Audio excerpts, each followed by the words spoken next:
Hello and welcome to the Transparency. This is a good one.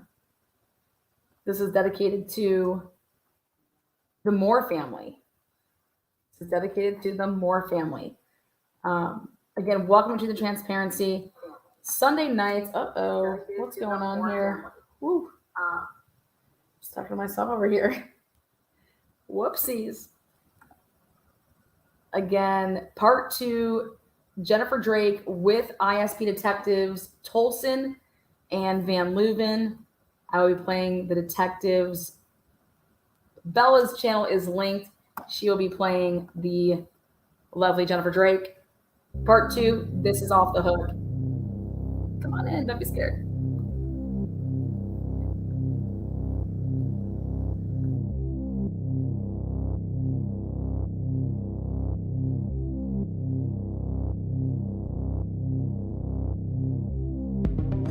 I know there's a history here.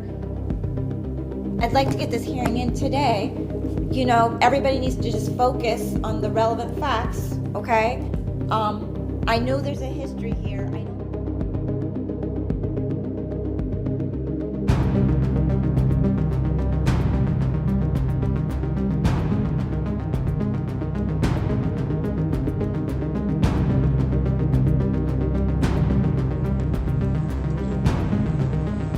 Are you talking up by Sunset Mart? Up the hill by the gas station? Yeah. Okay. Why did you...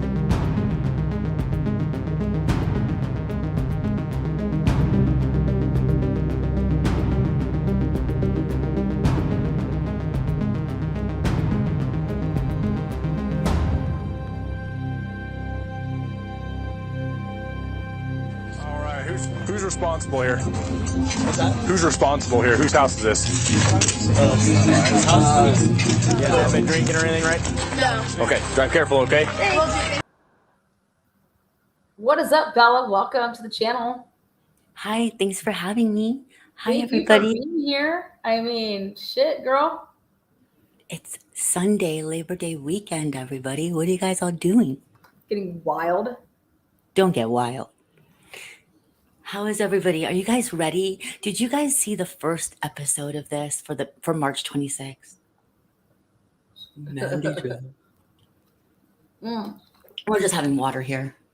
Totally water, man. Making sure my voice stays good because I have to play these detectives. Are you ready for part 2? Yeah. You remember where we left off? Yes, page 72, top part. Where it's getting wild. Is it getting wild? Yeah, it's about to get lit.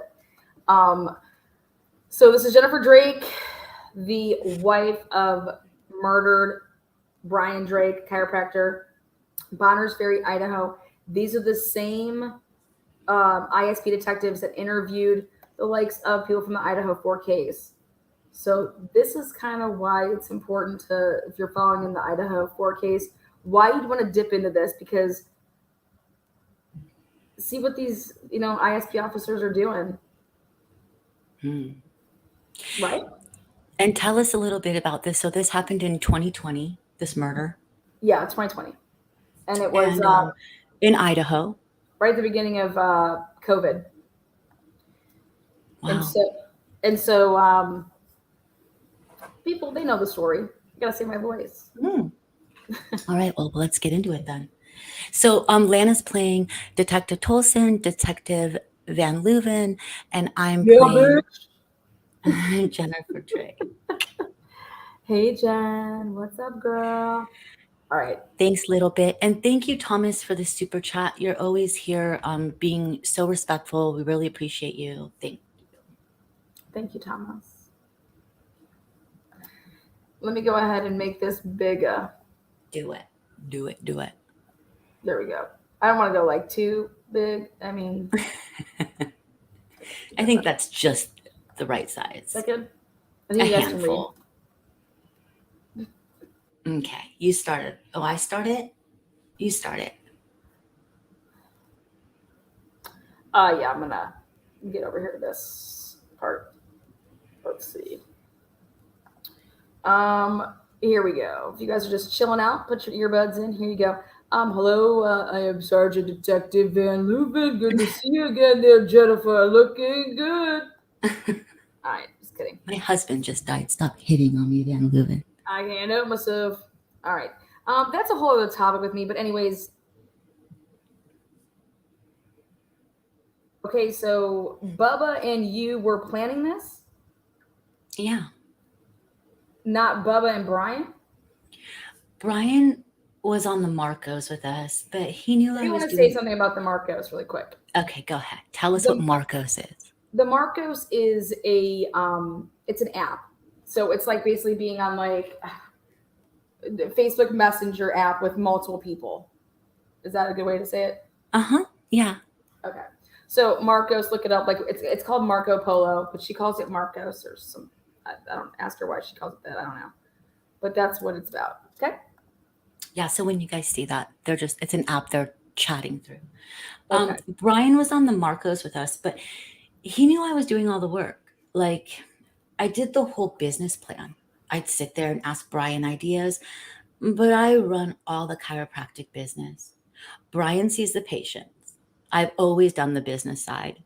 He doesn't know anything about taxes. He doesn't know anything about computers, the banking, anything. I did all of that. So he would sit in on the Marcos. He'd be the one I would sit there and throw ideas off of. And what do you think of this? So he was in the know of it all. He just didn't do any of the paperwork stuff. So Bubba says that he knows your finance because you provided your finances to him so he could look at them. Yes. So is that true? No. So even when he told me, he said something about Brian had come home and he had actually, or no, I walked in the house and they were talking business. And he said, I did end up telling Bubba that this is all we owe. He wanted to ask us, what do we owe? So he at least had a picture. So we didn't provide him with anything. Brian just told him over the phone, okay, we owe on our house, we owe on our 2 cars, we owe on 1 credit card. And so he was like, oh, wow. And that is the whole landscape of everything he knows. And I was even going to ask you, because he goes, let's talk about money the day before he left. Are you okay? And I said, yeah. After the funeral? After the funeral. Okay. He went to leave and he's like, are you okay? And I said, yeah, I've got life insurance. And he said, I know, $1 million. And I said, how do you know that? And I was wondering if you guys told him. I can't imagine that you would. I don't remember that. I don't remember that at all, but I asked him $1 million. He did say he knew about your finances and all of this stuff because of the business plan that you guys were working on. So the business plan that I still have, has nothing to do with our finances. The only thing he knew was that one minute conversation with Brian before I walked in, when Brian said, and our finances are easy. We literally owe on 4 things. I mean, they're all large things, but the house, the 2 cars, and 1 credit card. And so we're not really deep. We didn't have a whole lot to tell him. Okay. So maybe that's what he meant by know all of their finances. So this professional businessman, this man has made, according to him, has made a lot of money. He does make a fair amount. Doing business deals? Yes. And he works with FEMA.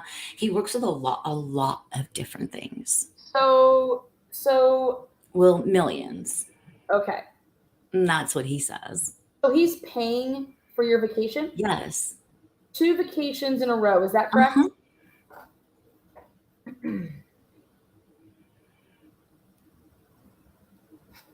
And he spent all this money.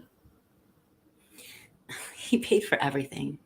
Now, part of this was because his best friend, Mike, Brian's best friend, was dying. I'm sure he told you all of that. In fact, Mike died 4 days after Brian did. So that was a lot of, like, even the New York trip was solely for Mike. It was everything Mike wanted to do. But yes, he makes very good money.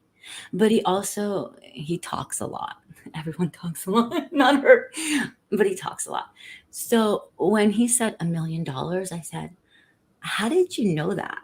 He said, "Brian told me." And I know that's not true. One, Brian doesn't talk about our money. Two, I don't know that Brian even remembers what he has. And three, I don't think he would have told him.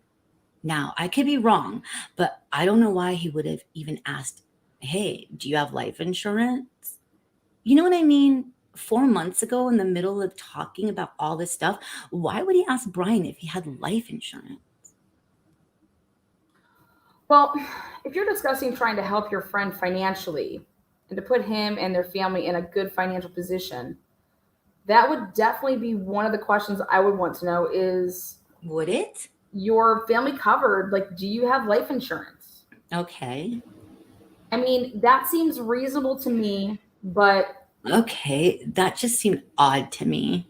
if you're going to go into a partnership with somebody, you want to make sure if they die, you're not left with the bills. Yeah, that's a good point. It's not, It totally makes sense. well, so the money from the business, about what percentage of his patients pay with a card versus Right. what percentage pay with cash? I don't know about that. I could tell you, I know I just got a thing in the mail stating how much went on the card. Right. Like how much. But I'd have to look at our taxes because then I could tell you exactly what came through the card and how much he paid. Based on what I've seen, it looks like it's about 50-50 to me. Does that seem right to you? Probably, yeah. Which does come up with a new problem. Before I forget, is it's dawning on me that I forgot that, we've talked about there were some people who have prepaid.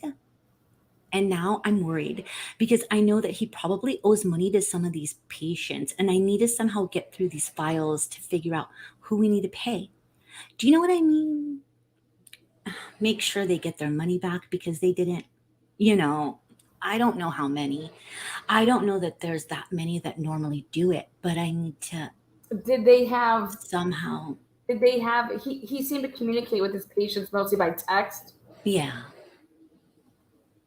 We have had his phone turned off in airplane mode. Rather, yeah. for the most part, so we haven't received any new texts. I could turn it on and tell and let everything come in and then make a list of all of those and send them to you if you would like. That would be great. And maybe I might even, I don't know, that may even be a good idea. The only people he didn't do by text are the ones who just didn't text. It means they were older, Bonner's Ferry, and they would just always call. Okay. Did he have an email that he would give out, like his business cards that they may have to be able to like send an email that you can access? Yes, and I actually haven't looked at that. Okay. So the three emails we seem to find are Dr. Drake21 at Gmail. Are you familiar with that one? Yes. Doctor or Drake Chiropractic, something like that. Uh-huh, yeah. And Drake Family of Six. Yeah, no. Yes, but no. His main one is, oh yeah, that's on his card, isn't it? The Gmail is on his card. These are on his phone coming up as ones that he's entered in his phone and apps. He has a Yahoo, the doctor at Yahoo. That's the one I have access to that is just pretty. So it's his email from Texas. And it has almost all just trash because he's had it for so many years. It's Yeah. stuff from the kids' school, but pretty much everything that had to do with the practice was, yeah. Okay. So that's one of the things that Craig talked about, Bubba, And to be honest with you, there's a text conversation between your husband and Craig where your husband is thanking him for the money. For $4,000, not. No, for 10. Does it say 10,000 on it? he says, thank you for the 6,000. He says, I'm only going to tell my wife about 4,000 of it, and I'll explain that later. And he said that on a text. Mm-hmm. Yeah. And then he says to me later, he goes, not only did I give him 6,000, later I gave him another 4,000. So I've given him a total of, I'm just shocked right now. Why would he have given him 4,000? Did he mail it? I don't know. He didn't say. He just said I'd given him a total of 10,000, and he said he told me that he was making between 8 and 10,000 a week. And he goes, "Do you think that's right?" And so I just kind of did some rough calculations or calculus, of what I think he probably making a week, and I think he was probably making between 6 and 8 a week, looking at Yeah. a full week. Depending Depending on whether he did a full week, but he did 10,000. some weeks. Yeah. I guess what I'm getting at is that for a normal Idaho income, he's making between $150,000 and $200,000 a year. No.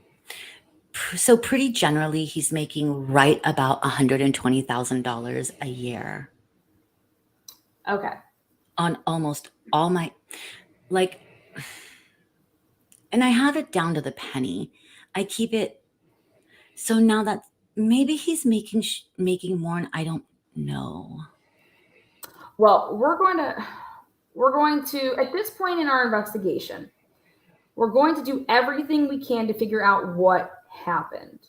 So, one of the things we're going to do is to turn towards your finances or his finances. And we're going to look at how much we're going to go back to every client for the last year and look at exactly how much money he should have brought in, or at least really close. Okay. And then look at all the expenses and look where the money went and see if there's a discrepancy in there somewhere. Okay.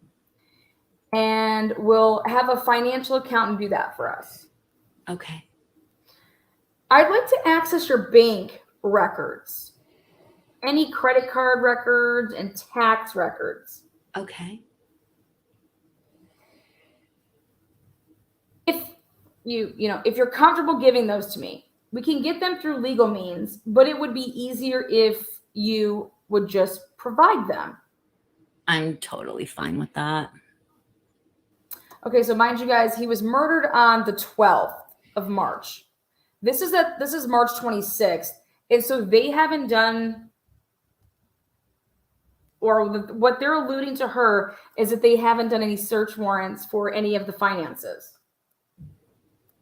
Okay. And this is the wife, and usually you start in any investigation where there's a homicide, you start within and you go out, right? So the first people you're going to look at, if there's no clues pointing at anybody else, is the family. And so they're just, and you'll see in all these interviews, they give her a lot of info. Yeah, if they're being honest. Okay. So I don't know if that, how do you do that? I don't have bank statements because everything is online. Oh, you want me to say that? I don't have bank statements because everything is online. Okay. So I don't know if that, how do you do that? Just online, you can even just I don't know, which bank do you bank at? PIFCU. So I bank at US Bank. There's a feature on the app where you can just download all the statements, spreadsheets, or like an Excel file. Oh. You can do the statements too, but sometimes the Excel is better, easier for us to use. Okay. So if you can just download them the last year. Yeah. Or something like that. And you want them specifically on Excel? If that's possible, that would be easier to take a look at because they're just going to convert them to an Excel spreadsheet in the end if they're actual statements. And you want the last year? Yeah. Well, maybe go back to like January of 2019 to, through March Okay. of 2020. So we heard from one of his friends that he was spending a lot of money on, how do I say this? It was claimed that he sort of said, hey, aren't you going to get in trouble with your wife for spending money on this? And his response was that he was in a cash business. So he would be able to have cash to spend on things that you wouldn't know about. And what was it he was buying? He was drinking. They were out drinking. And so my question is that do you think, is there our minds go to all kinds of things. Yeah. Did he have like another life? Yeah. Was there like something else that was going on? Did he have several people talked about, I think they just assumed that he had an apartment in Sandpoint or he rented a room. We found no evidence that that's true though. Yeah. And the office mate, Kip Hartman's mother-in-law, who does the books, she would get there early in the morning sometimes, and she said his car was always there. Yeah. So it's not like he was somewhere else. Yeah. Okay. We're going to talk about some other things that, are probably also uncomfortable, but I got to tell you, we're just looking for something. We don't have any evidence that your husband did anything wrong. Yeah. But we hope there's a motive. So we're wanting some reason for someone to want to kill him so we can follow that trail. Yeah, I get it. So anyway, that's kind of where we're going. But the money thing, I don't know why he would not want you to know about $2,000 or $6,000 in gifts. What was the reason? Was he paying somebody back he didn't want you to know about? Was he, I don't know what was around that time period. That's really hard too, because he's not somebody who buys toys.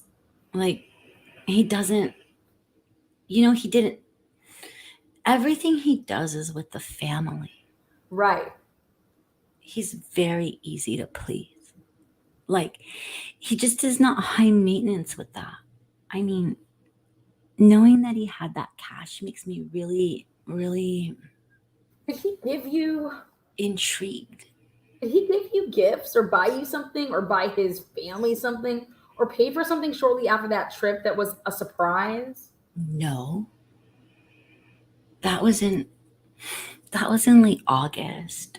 There are times that he would, like maybe Christmas he would have a necklace or something. But our love language was never big on gifts. We just weren't really extravagant.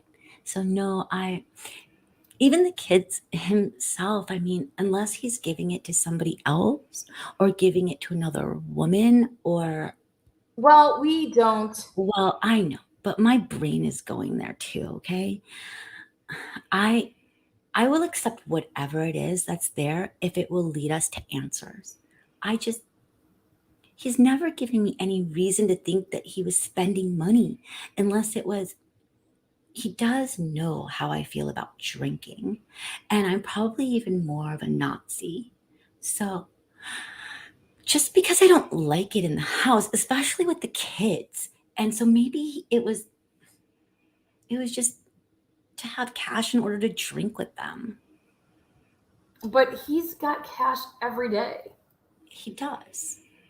People have given him cash. I never know how much he brings home. Like, I'm never on him. I never am Nazi. I just said I was, but I'm not. Like, I don't look at his books to see how busy he was. But yet you said that you ran the business. But this guy says, right. So he was full reign of being able to say, yeah, I kept 100. Like, we've never had those arguments over money, and Yeah, right. I I've mean, never given him a reason to hide it from me. Let me put it that way. So when I think through like the years, and he stayed pretty regular on how much he would bring in every week. And of course, every time he would take time off, there's nothing. nothing. Right. So for the last many years, he has been pretty steady about the same, because he usually takes the same week off in May and the week before New Year's, Christmas, and New Year's. But this thing that with the surgeries and the time off, that had to hurt you financially. Oh, we're actually in debt because of it. Okay. And we've had to take some of the money that goes towards his medical bills, because we were saving up for the summer. We even rented our house out, hoping to save up in order to do some things. And all of that money floated us through some, like, when we were starting to actually get savings, it all went toward the 8 weeks of no income. I mean, it was bad. So thinking about that, the trip to New York was before the surgery. Yeah. The surgery is August 22nd. So the trip to New York was about when? July. I can't think of the exact date. After the paddleboard injury, because he's unsure. He says he doesn't know if I should go on the trip Yeah. because he's worried about not working.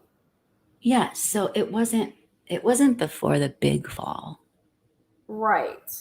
but it was after the paddleboard, to where he was in pain, but he hadn't The big fall at the office. like done a big fall. Yeah. Like, he was incapacitated, but the actual date after Bubba's trip was it's like July 19th, 2019. The 19th through the 28th. It's 2 weekends, 1 week. So was he trying to squirrel some money away? I mean, do you remember? Because we're talking about, if Craig is telling the truth, then I believe that for sure there was 6,000, because Brian texted it. Whether there was another 4 or not, I haven't seen that, but we're talking about approximately $6,000 in a short period of time. I could see maybe he actually held it off so that if we were struggling or something, he just didn't want me to worry. So he's saying, yeah, I made 2,000 this month, or, this week, or whatever. Right. And he didn't act like, really. So maybe that's just, maybe Standpoint wasn't so busy, or maybe it was a bad week. And so he just Okay. makes me feel better, because I did all the bills. He'd never know. He just knew, can we pay the bills this week? Are we good to go? Yeah. And so. Okay. I think we touched on this before. Were there any issues with anybody, or any neighbors or patients or anything in Standpoint? No, not that I can remember. Okay. So an allegation, this is kind of weird. One came up that this guy in Sandpoint had told some people in Sandpoint that his wife had an affair with Brian in the past. And that's kind of like what caused their marriage to break up. We've interviewed her at length. We've interviewed him at length. And their son at length. I don't think that the affair occurred. She denies it. She says no. Essentially her story and the son's story, and sort of the husband's story too, if we read between the lines, is she had gone to him as a patient, and her son, who was then 13, was in the waiting room and would tell the mom, I think he likes you. And then would tell dad, I think the doctor likes mom. And I think mom likes the doctor. And the son kept picking at this. And so she came to him 5 or 6 times, and she said he was really helping my back, but it wasn't worth the stress that my son was causing, talking to my husband about me liking the doctor. So I stopped going to him. Their marriage had broken down over a period of years, and they were probably headed for a divorce no matter what, to be honest. But this was just one more thing that the husband, and just to be honest with you, the husband didn't really seem to care. I was hoping that we had like, oh, this rage-filled, jealous husband that had pent-up anger was going to go, it doesn't seem to be the case though. And they seem to have an alibi also that we're going to prove. But Who was it? well, I mean, I'll show you a picture and see if you remember this person, and then tell you a story that they told me. Do you remember her?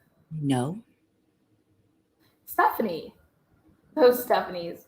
Does that ring a bell? Okay.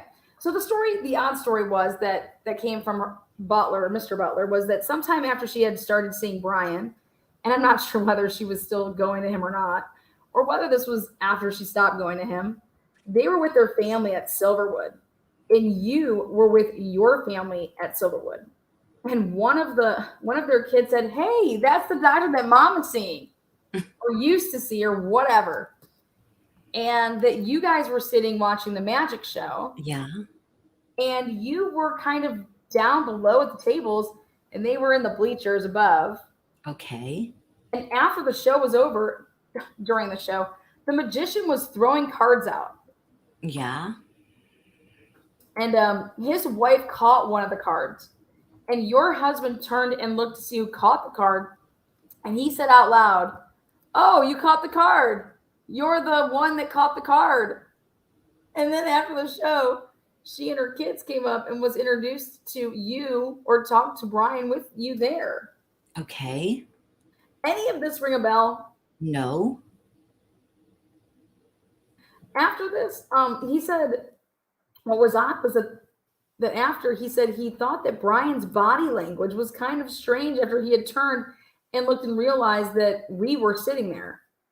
And then after she came down and talked to you or talked to Brian, I don't know if you were formally introduced to her or not, but he then took one more look, or took one more of his kids to the area and went to go get in line for a ride. And then later you and your husband came and got in line for the same ride. And then he said you seemed upset, and you seemed like you were staring off at a wall, and that you left Brian and went to the end of another line. And then Brian left and went and got you and brought you back. And you were talking and he came and brought you back. Like you were upset. Am I thinking I'm losing my mind? You have no recollection of any of that? None of that. Okay. Do you remember being introduced to a female patient of his at Silverwood? I'll be honest. I'm introduced to his patients all the time. And I'm embarrassed to say that I do not remember names. I'm horrible. Even in our own church, I get so embarrassed because it's like I'm after 40. I have to apologize because I can't remember people's names. I do not remember any of that. Okay. I don't remember a woman. I mean, I remember several times being introduced to people, but. And this isn't a great photo of her, but she's a really decent, attractive. She's a fairly good looking, in shape woman. I think that. Did they say how many years ago this was? We go to Silverwood once a year, always in September. 2017, I think. 3 years ago? Uh-huh. Oh, gosh, no. I wouldn't remember that. Okay. I'm sorry. We go every September, one time, with all of our family. So it's my husband, our kids, and all our extended family. So it's literally our entire group of 21 people. And we see people there all the time that we know. Or, hey, so-and-so knows so-and-so. And so, no, I don't remember that at all. And I certainly don't remember being upset about anything or. He said waiting in line. He said that he said when you were, he said, No, there was a Silverwood, and that was probably about 3 years ago, that we lost my son. Literally lost my son at Silverwood. I was panicked. I was freaking out, running around trying to find authority of where my son was. So I don't know if that has anything to do with it, because we were all split up, but I don't remember that specifically. okay. No, sorry. I was hoping you were going to say, oh, yes, I remember her. Yeah, right. And her super jealous husband. Exactly. That was the story I was looking for. Oh my God, I feel horrible. Gosh, I wish I paid more attention. I always felt like there was a world that when I met ones, I would never see them again. And there were so many I met once. This chick just like him. And even in 8 years or even 6 years, it's like you meet them, you never see them again. And then I can't remember. It's very hard for me to remember those. Unless there's something that we interact as a family. Like, I remember Dan's face because we sat down with them and had lunch with them. I remember, Ed, and I remember them because we sat down as fathers and mothers together and actually shared a meal. But I would meet random patients here and there. Hey, it's so-and-so. Okay, I have a question. Yeah. If you look at his schedules just like from an overview, he always, the middle of the day is always open. Yes. Why? Those are his new patients. So in Austin, we always went through like 1 or 2 companies that always would mentor him for, what do you call them? Like teach the world. They're like they help teach you how to run your business. Okay. Okay.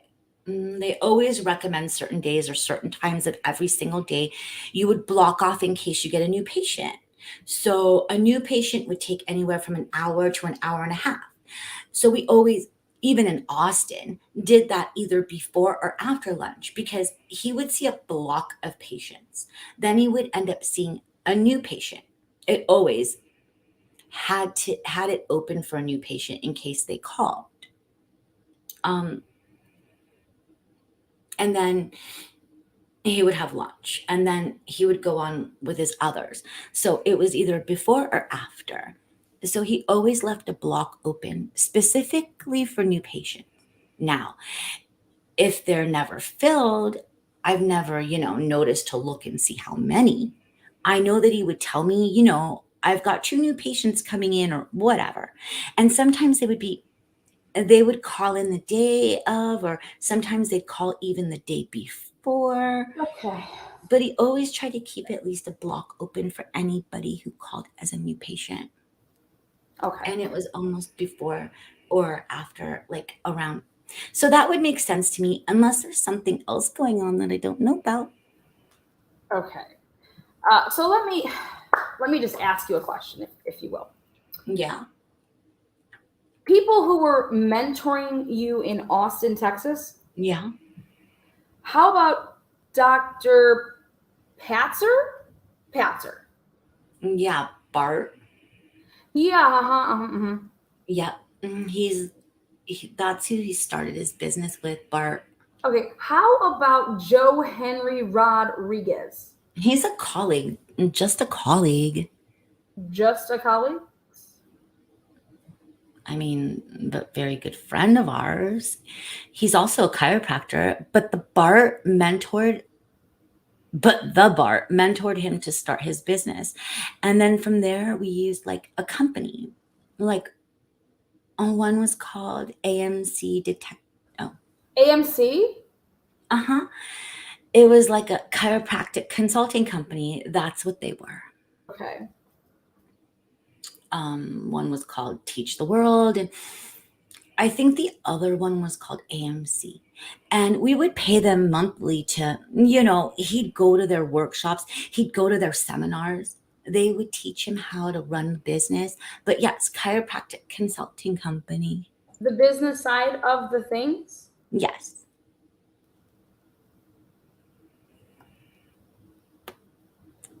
Okay.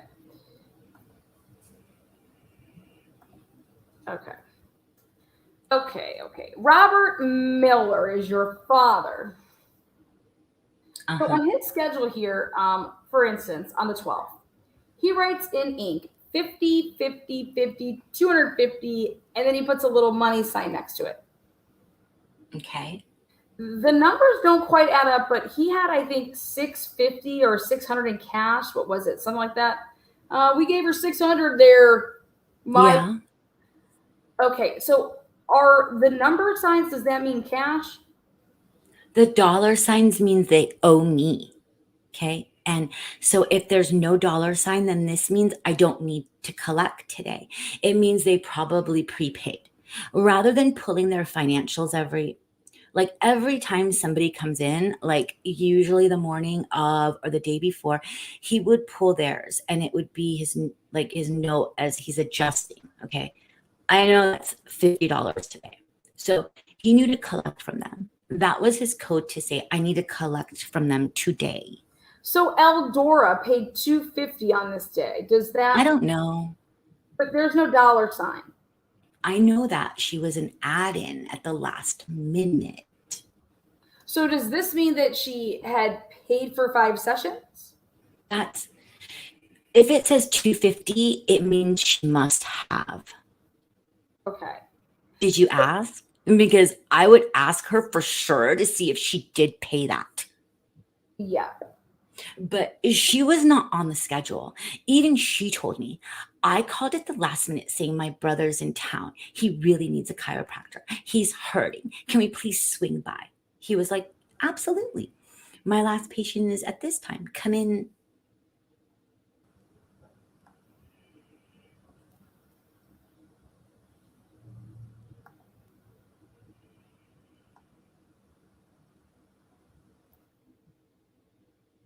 None of this is true.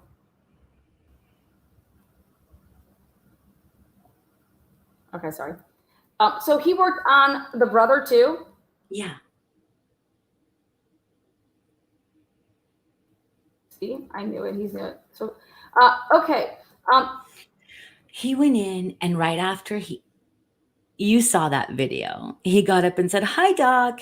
He had never met him before. Okay. And then he walked in and apparently adjusted him. Okay. So if there's money, but no dollar sign, what does that mean? It means most likely that they just decided to go ahead and he didn't think he had to get the money, but they were like, hey, I brought $250 to prepay. Some of these people have families. So let's say this family, they would end up, even though maybe his account doesn't mean that he owed money, they would pay $250 because I know you're about spelt wrong. You're about to see my kids. You know what I mean? Okay. So this is for our overwhelming or overarching. So if there's money sign, so you have a 50 without the money sign. So if there's a money sign and a 50 with it, this means that this person, when they came in today, is going to owe me for the session. Yes, it means I need to collect money from them. And so the 50 means they paid 50. I don't know if 50 means that's what they owe me, or 50 means that. I'm thinking it means that they paid me 50 because it's this pen. What is she saying? Right. So when he goes like this, as you can see, the only time pen arises is after he's done with the day. So I think he used the pen as it goes down because he didn't have a staff member. He does all this all by himself, but he has to keep it moving. I thought she did this. Okay. So this was his system. And just knowing, I can write it down instead of pulling his card. And then at the end of the day, he would do it all together at one time. Do you know if he ever traded for work? Yeah. He did. Yeah. So So, like, some very close friends of ours here is a dentist, Johnny. He was an orthodontist, a child's dentist. And we saw his whole family for chiropractic. And he would give our children dental. So how did he keep records of that? He just always kept records of every time he saw them, and they kept records. And we both just said we're not worried, but if it ever comes down, we'll sit and look at where we're at. Okay. Neither of us took advantage of it. It was just when we needed it. So it wasn't something that ever worried either of them, but they both kept track of who they saw. The only other person is Damon. He had a couple years ago, he was laid off work and really needed chiropractic. He really couldn't afford it. So Brian just said he would see him. And that was in Hayden. So he saw him for quite a while. And then he said, I'm a master stonesman. And he started back to work. And like, if you need me for anything, I can build a fireplace. I can build you. So he did. Okay, so there was trade there. Yeah. How about up at Bonner's Ferry? Anything up there that you're aware of? And that I'm aware of? No. I know that he would see patients if they couldn't pay. He would tell me, he's like, they're struggling to pay. Do you mind? I'm like, you do whatever you think is right, whatever you need to do. How about Iron Mike's gym? Oh, yeah, that is one. He got free chiropractic, or Iron Mike and his wife got free chiropractic care, and he had full access to the gym at any time. I forgot about him. Anybody else? Not that I know. I'm looking for an argument for money. No. With these questions. Oh, I see. No, and especially just again, because I didn't think he had much of a life up there that I'm aware of. I didn't know he even went to the bar. And we've canvassed the bars. The problem is a lot of the bars are closed because of this whole, Oh my goodness. So we haven't talked to every bar yet, and we haven't found a bar that said yes. Yeah. We've found some restaurants that have said yes, that they know him, but not the bars. Yeah. So there's one bar that's like, and we heard that he kind of had if he was going to go to a bar, he kind of preferred a dive bar versus like a club. Oh, I see. And there's sort of like that kind of bars like across the street where there's a bowling alley with a bar in it. Oh. So we'd like to talk to them, but because we think that it's probably the most likely place he might go. But we haven't talked to them yet. Okay. Because they're not open, so. Okay. Okay. Do you know about a fight that happened in North Dakota when he was there? Oh my goodness. Yes. North Dakota. Okay. Chad, his brother, is the one you should definitely talk to about that. He knows any of those details. I know that it happened. Okay. It was a hard group of men. That's actually where he started with this huge back problems. He was carrying a wall and he dropped it, or another guy dropped it, and he was like out for a day or two because of his back, and that sort of downhill slide actually. So this is after he left Post Falls? Yes, after he left Post Falls, he went over and went to go work for a while? For like 3 months maybe. I know he came back in April of, again, like 2014 or 2015. I don't remember which year that was, but he was over there for about 4 months. Mm-hmm. Chad would know exactly. Did you end up talking to Chad and his brother? Uh-huh. You did? And yeah, I do remember them talking about. He didn't mention that to us. He didn't? No. That came from. He was like the foreman of us. I don't know that he was. The business was definitely on the lower end trying to build. So it was not an easy time. But I do remember him getting into it was weird. His brother had made him room with a weird homeless guy who actually had a major I mean, he'd been in and out of jail. And that would actually be a really good question for Chad. And this guy ended up taking off. But I do remember there was a scuffle or something. I couldn't tell you what it was about. Do you remember he was fined by I'm assuming the police over a fight? He got a ticket or something? Yeah, something like that. You don't remember? No, I don't remember the details. I just remember I was mad at Chad because he made him room with him. Like, this guy had a rap sheet as long as he was psycho, really. I just remember the guy was really psycho. And I remember Brian telling me about it. But what they fought over, I don't remember. Do you remember it being in a bar, like a bar fight? It could have been everybody there drank. So that's a good question. Do you remember the name of the town? I'm no help to you. North Dakota. I just knew North Dakota. I don't What's some of the main ones? It was the one that was like really Wilston? Williston. Thank you. It was Williston. Yeah. Fargo. Sorry. Okay, all right. Okay, so what happened in Texas? All I want to say is an orthodontist is not a children's dentist. Orthodontist does braces. Okay. Which part? Sorry.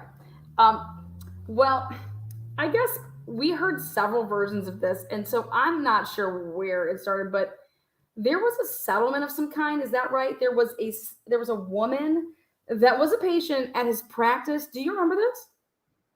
I remember a woman. I don't remember ever giving a settlement. We don't know for sure. This is just what some people have told us that there was a settlement involved.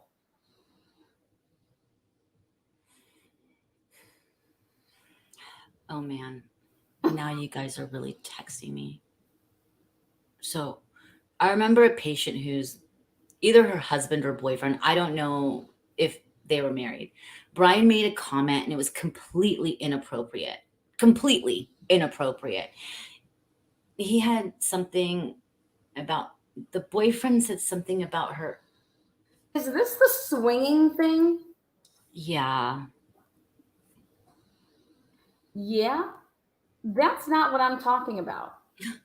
I understand he had an affair with a woman.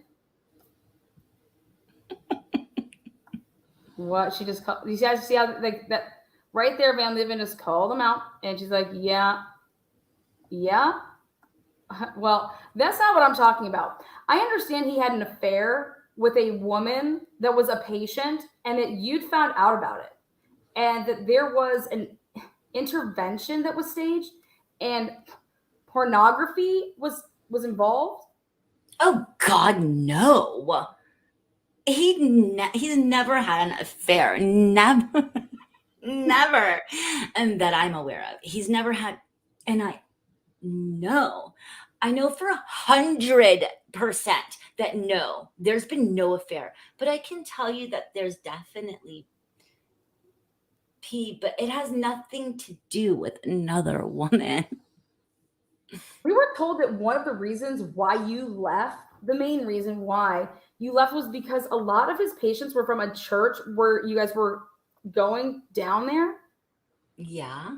and that they became aware, and that the church became aware of the affair, and that there was just so much shame involved that you guys Unbelievable. kind of wanted to leave to get away from that. So false. That is unbelievable. This came from like 5 people. The affair, the other part of it, Yeah. but there is never an affair, and we never left because of shame. Okay. Like, I left because so Brian's business down south was a machine. It was big. We had staff. It was really stressful, and it got to where it was just very much. So he got into, so he made that comment about that woman, and that woman was totally wrong. Brian just got into like personally, like it was just personal pee, okay? And there was a point to where I believe my husband had a sexual addiction, okay? A sex mania, as my sister would call it. Okay, he had a sexual addiction. My husband is very strong. I call him Adonis. Tons of, okay, we had a very, very healthy sexual relationship. Sure. When I ended up having my fourth child, I pretty much shut down. I had no family in town. Here's where I blame myself for my husband cheating on me. But he didn't. Life was hard. He was stressed. I was stressed. It was really bad time. I found that he had pee. No big deal. I found actually that at one point, which I hate to even drag all this out because this is so part of our past. And it just 2017, 2018 hit the recession. So we were struggling financially just because of 2007, 2008? 2018 or 2008. Yes. This was when all that happened. Wasn't the recession in 08? And okay, he did end up at one point to where I was the only reason we had an intervention is because I was on the phone with my sister. Okay. And I realized that I found out and realized that he had taken some of my mother-in-law's drugs and he had given me some in tea. And he had drugged me. And did he ever admit to that? Yeah. To drugging you? Oh, yeah. Okay. Even when I approached him about it, because I was just blown away. And mind you, it wasn't like he did anything weird, okay? He ended up taking some pictures, like big deal. And okay. I'm so literally asleep, half topless. But that was his like phase that Brian just went weird on. Like it was about, and I know it because our sexual life totally went to a halt. Because after my fourth child, I was just shut down. Really. I mean, didn't shut down, but I just said I shut down, but I didn't shut down. Okay. So just between us, between his work, my children, trying to manage it, the last thing I wanted was sex. And so that's where it went to. It went to him and P. He did this. I freaked out. Okay. That's why his sister was on the phone with me saying, he's missing some meds. She's missing some meds. I put the two together, realized this, and immediately his parents and his sister comes in. Okay. And that was the only intervention. Okay. So it had nothing to do with the cops. It had nothing to do with an affair. Nothing to do with, what else did you say? A woman. And a settlement. So was a woman. The only other thing I can think of, and it wasn't at this time, was that he mentioned something about, he said something about this man was standing by him. He would rather tell the cops that her husband drugged her and then took pictures of her while she was drugged, then tell the cops that they paid out a settlement because he said she had a nice ass. And what do you do with all that ass? That's not Christian, detective. What? Do not tell me I'm not Christian and my husband isn't. He's a man of God. Okay. I just wanted our audience here to understand. Okay. Can I continue, please? I'm explaining like there's no settlement, okay? Sure. He said something about this man was standing by him and said something about my girlfriend or my wife. And he said, yeah, she does have a nice ass. And that like they stopped saying, and it was like, you seriously said that? But there's never been an affair. Okay, we're looking for someone who had motive that was, I'm thinking about a husband who has been stewing. about this for the past 8 years. Right. Who maybe is that finally divorced his wife and blamed Brian for all of this and has tracked him down and came up here and shot him. Okay, listen, I would totally tell you if he had an affair. Okay? Like, I'm sitting here thinking I'm either losing my mind or these people, which are all, because we have such a huge family and you hear one thing and then they tell the next person and then the next person and they all think, no. I will tell you that my in-laws, so I'm going to do this and drag them into this. So my father-in-law, Gary, had an affair on his wife. Okay, maybe you're mixing this up or something. We moved within probably 6 months after that. And ever since, she's been very, very pissed because she feels like I took my family and moved them up north to be close to my family. And I pretty much left them destitute because the rest of the family all lives everywhere else in the country. Okay, it doesn't matter. So for them to sit there and talk about those things, and that's just family. There's no offense here because that was like a messed up year, 2008. I just remember his stress levels were like, we need to get out of the big city. Okay. We need to slow down. Let's get back up. Let's get back up to here. But there's never been an affair. the thing with the church. Yeah. And saying, well, the concern is that they were sort of leaders in their church and I was putting himself out there to be this great guy when now the church thinks he's not a great guy because of an affair that everybody thinks he's involved in. No. Okay. And I will be honest and say, because I was in this meeting and I remember this as clear as day. Our pastor, Matt, was one of his closest friends. And he actually admitted to Matt when he ended up having this and we brought it out. He came to him and said what he did. And Matt, it's like the same as R-ing your wife. Even though you didn't do it, you didn't do anything. This is like, and so they said, they made him and I sit with the elders, 4 or 5 of them, all very close friends, love us through this. Brian's, we didn't pray in a hot tub over this. I just had to sit and get loved through this. Stop laughing at me, detective. Brian sat there in front of them and said, this is what I've done. This all da-da-da. And they walked him through it so lovingly, so graciously. And we stayed there for another 4 years. This happened in 2008. We stayed until 2012. And that was not something, we did not leave because we were embarrassed to the church. Okay. Does that make sense? Yeah, and I'm just looking for information here. And we were told the story or a version of the story by like 5 different people. Because they know that this happened, but their timeline is totally wrong. I think that they think we left because he was embarrassed of that. And it wasn't. I mean, yes, he was. It was mortifying, but he grew so much through that. We've heard all of this. All this that you're telling us, we've heard. Okay. But the affair and the settlement is a separate issue. So I need to go back.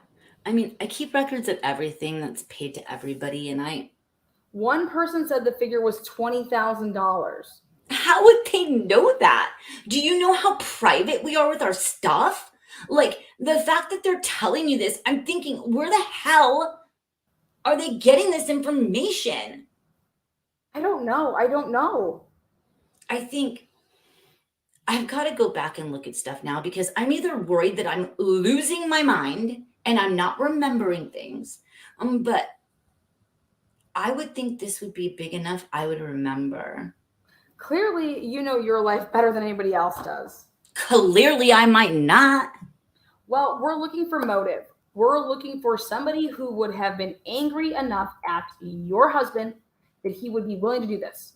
So if your husband had an affair with somebody's wife, that is prime motivation here. Yeah. And everybody we talk to says, if I had to guess of what the motive would be, it would be an affair. It would be that. It would be that he had an affair with. I know that's what everyone is thinking. Right. So who is telling you, though, that's an affair? Is it his side of the family or mine? Are you allowed to tell me? Because I'm thinking. We're trying not to drive a wedge between you guys. We're trying not to cause problems between and your family. We're just trying to know what you know. There's no wedge. It worries me that they actually think he had an affair. Does that make sense? Because I don't remember, okay? Because whatever they think, it's benign because of what they obviously think they've listened to or heard. For me, I'm thinking, which of my family members actually thinks Brian had an affair on me? Because when I sit there and go, I know it's not an affair. He's never had an affair on me. They're looking at me thinking I'm lying, literally, apparently, because I really believe in my heart that there's never been one. And they really believe that there has been.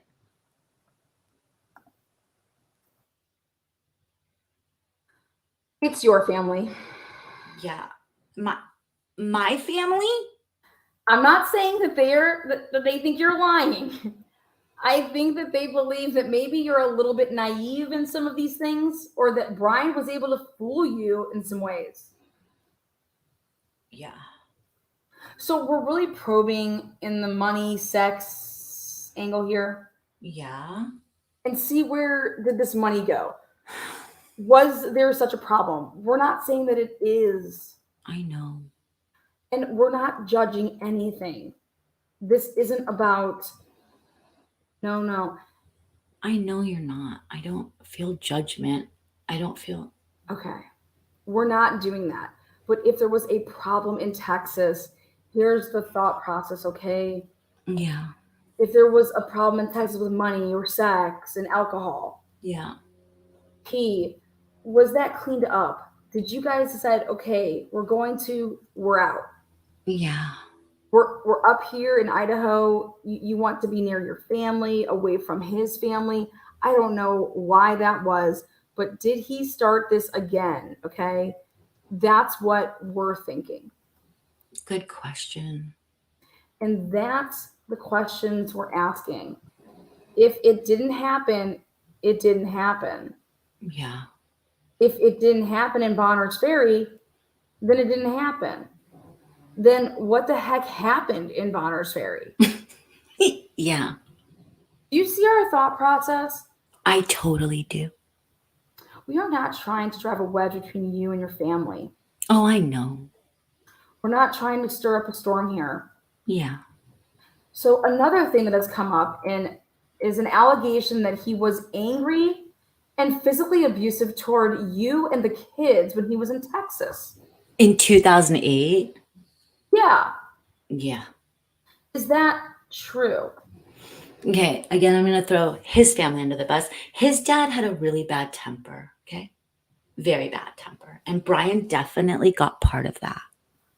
So during this season of 2007, 2008, he was very physical. But again, I say all this to say I'm not going to hide any of that, because from 2008 to 2009 to 2011, we had one of the best counselors ever walk us through. So much. He was amazing. And Brian up here was a totally different Brian than Texas. And I know it has to do with how much stress he was under down there. I'm not going to make excuses for him. I mean, I looked at him at one point and said, if you ever touch me like that again, I will call the police and it will be no more. I mean, 2008 was horrible. It was bad. But Was he physically striking you? He hit me once. He hit me once very hard. Did he strike the children? He didn't strike the children, but there was one time he got so mad that he grabbed one of the children. I thought they couldn't breathe. And he was trying to get them to stop being loud, And I remember walking in on them and I remember saying, if you ever touch our children like that again, you will never see them again. But yeah, that was 2008. As soon as that would happen, within an hour, he was, tormented and horrid. And, so that's what I mean by he had his secret wars. I know he learned it from his dad. He went into this intense counseling. And over time, the Brian that's up here is nothing like the Brian that was in Texas. He would have never stayed in a marriage. I would have never stayed in a marriage like that. He knows. I told him. And it was part of the reason why we came up here is because his parents owned 38 dogs. His parents were nowhere to be found anytime ever. So we never had any support down there. And so getting him away from the big city, getting him away from family, that really was no help to us. I knew that if things didn't change, I needed to be by my parents, by my family. The kids we're going to be next to their cousin. But everything, it sounds so cliche-ish. You guys, I need you to know that Brian up here was nothing like the Brian down there. Since we've moved here, never once did he ever strike me. Was he ever hard with the kids? That move was the best thing we ever did for ourselves. And even for the first, I'd say, 10 years of our marriage, he wasn't violent.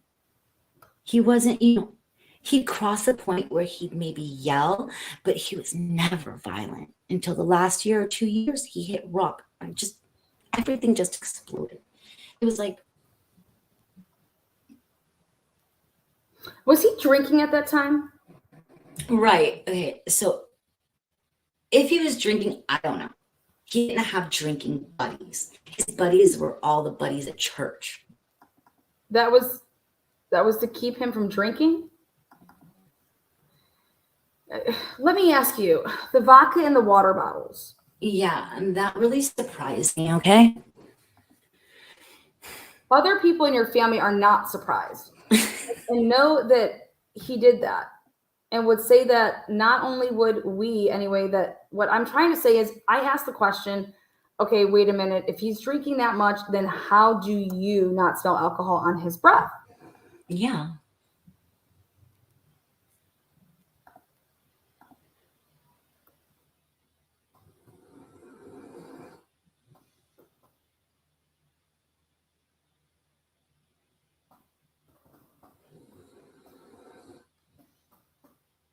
My dog snoring in the background. Oh gosh, what are we gonna do about that? Nothing, it's cute. Okay. And every time he takes the cap off, how do you not smell the vodka in the air? Yeah. The vodka in the air. What the fuck? I've never had anybody take off a can of Tito's, a bottle, twist it off, and be like, "Oh my god, you smell that vodka." They've said this also in the sisters interview. And what's interesting is generally stereotyping, most alcoholics will use vodka as their alcohol of choice because it's less smell, like there's less smell to it. Okay. And then and the response I get is that she's just doesn't want to, meaning like she doesn't want to acknowledge that problem is going on. And so she just kind of papers over it and doesn't want to address that and has sort of accepted it. That's the answer we get. So from you to me, that is absolute BS. Okay. There's nothing in my personality that ever glosses over something like that. If I knew that he had that in there would be hell. I would be, for one, for the patient's sake. Like, that is beyond 100 times wrong. That he would actually do that and try to hide it from me is number two. Like, there is nothing Well, hang on. about me wanting to gloss that over. Him having a problem with alcohol to where he's drinking it like that, not because he's enjoying it, that's a disease. It's because he needs it. He's doing it because he physically needs it. So I'm not, this isn't a failing on his part. No, it's not me wanting to gloss over anything. There's no way I would choose to not see that. Okay. Like the fact that we have no vodka at house, I mean, again, we have some Crown Royale that I check every once in a while. It's been there for like 2 years. He hasn't touched it. Okay. The only other alcohol that we have at our house ever that I could look anywhere, unless he's hiding from me, is wine. We drink wine together, and even that is rare.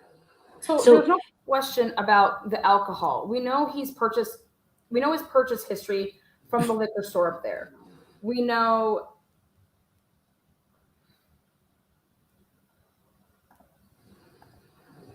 Also, you guys, so she knows her husband has a drinking problem, even though she's in denial, but she will drink wine with him on occasion. This to me is, she doesn't understand alcoholics and alcoholism as a disease. You don't do that with somebody that she says he got sober and he doesn't drink anymore. Well, then don't drink wine with him. Don't have wine in the house. Don't have Crown Royale in the house. So she doesn't really understand. Okay. We know that they know him.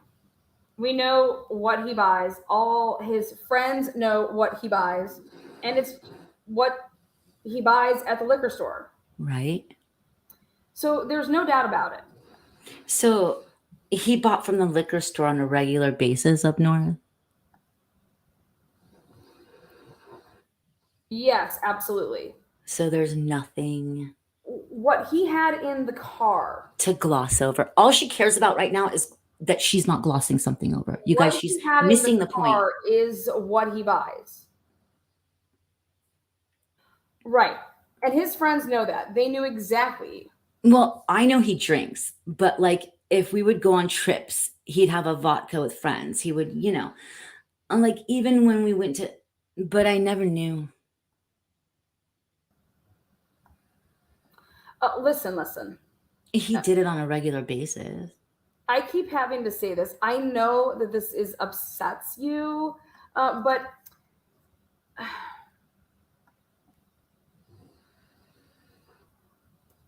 it's not me addressing a moral failing. I know. Or judging. But it helps me to know. But it helps me to know. Oh, I'm trying to figure out what I'm missing. I'm trying to figure out the cause of a murder here. I know. So how, if at all, how is this associated with that? And why would he be hiding it from me? Because he does tell me that he's hiding that from me. Because it does tell me that if he's hiding that from me and I'm literally that naive, there could be something else that I'm completely naive about.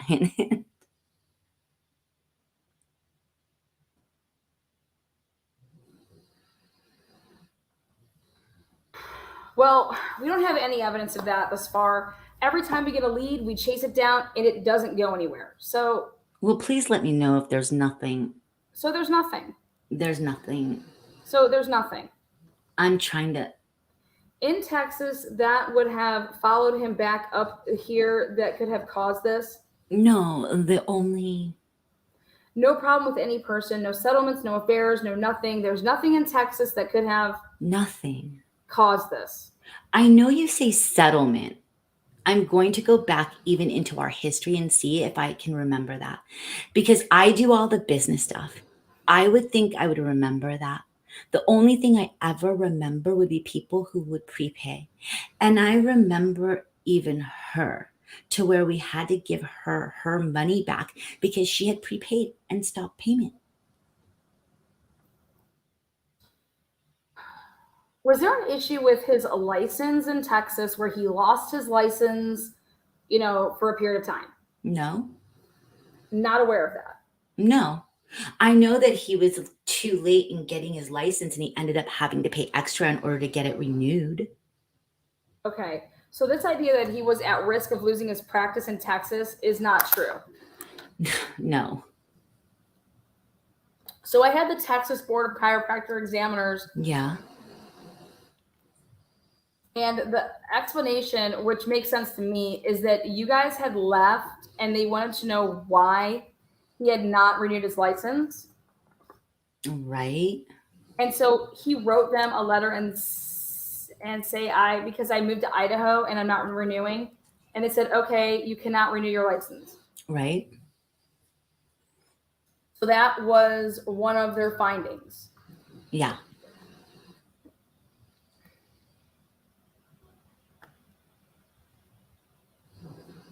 Okay. So does that ring a bell? Yes. Okay. But do you have do you have anything from chiropractic in Texas that? No. Nothing that's against. This is. If there was, surely we would. The Texas Chiropractic Board would know it, right? And they would tell the Idaho board. Right. Yes. Like if there was something that was against. Right. His license. And they show nothing. Yeah, that I'm aware of. Okay. We're just double checking, and I'm letting you know that we do check. No, I'm great that you're checking. You tell me. We're not saying that you're. If I'm wrong. We're not saying that you're misleading us. I don't believe that at all. Yeah.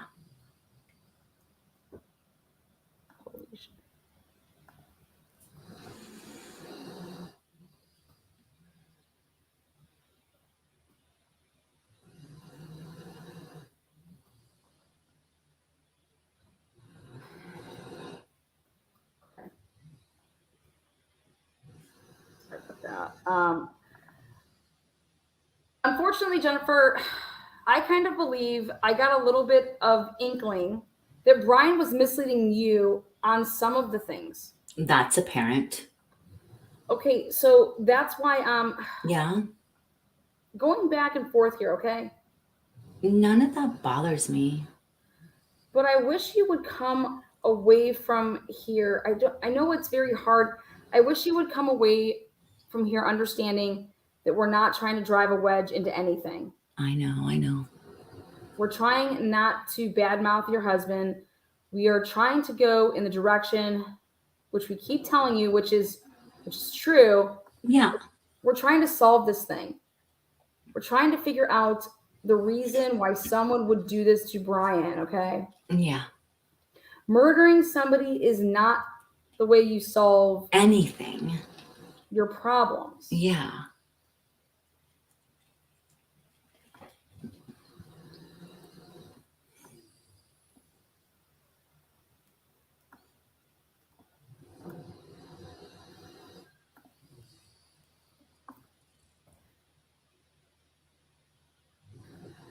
Anything, so why and what occurred that somebody did this is where we're going. Yeah. We're not trying to cause your family problems. We're not trying to cause his family problems. I know. We don't know the gentleman that came from Mississippi and Tennessee and everything, but they volunteered to come in here and talk to us. They think Brian was the greatest guy. They miss him. But they also told us that as we sit here as well, men have faults. Yeah. And some of these faults may be exposed to you. And some of these faults may not be exposed to you, okay? Yeah. Does that make sense? Absolutely. Okay.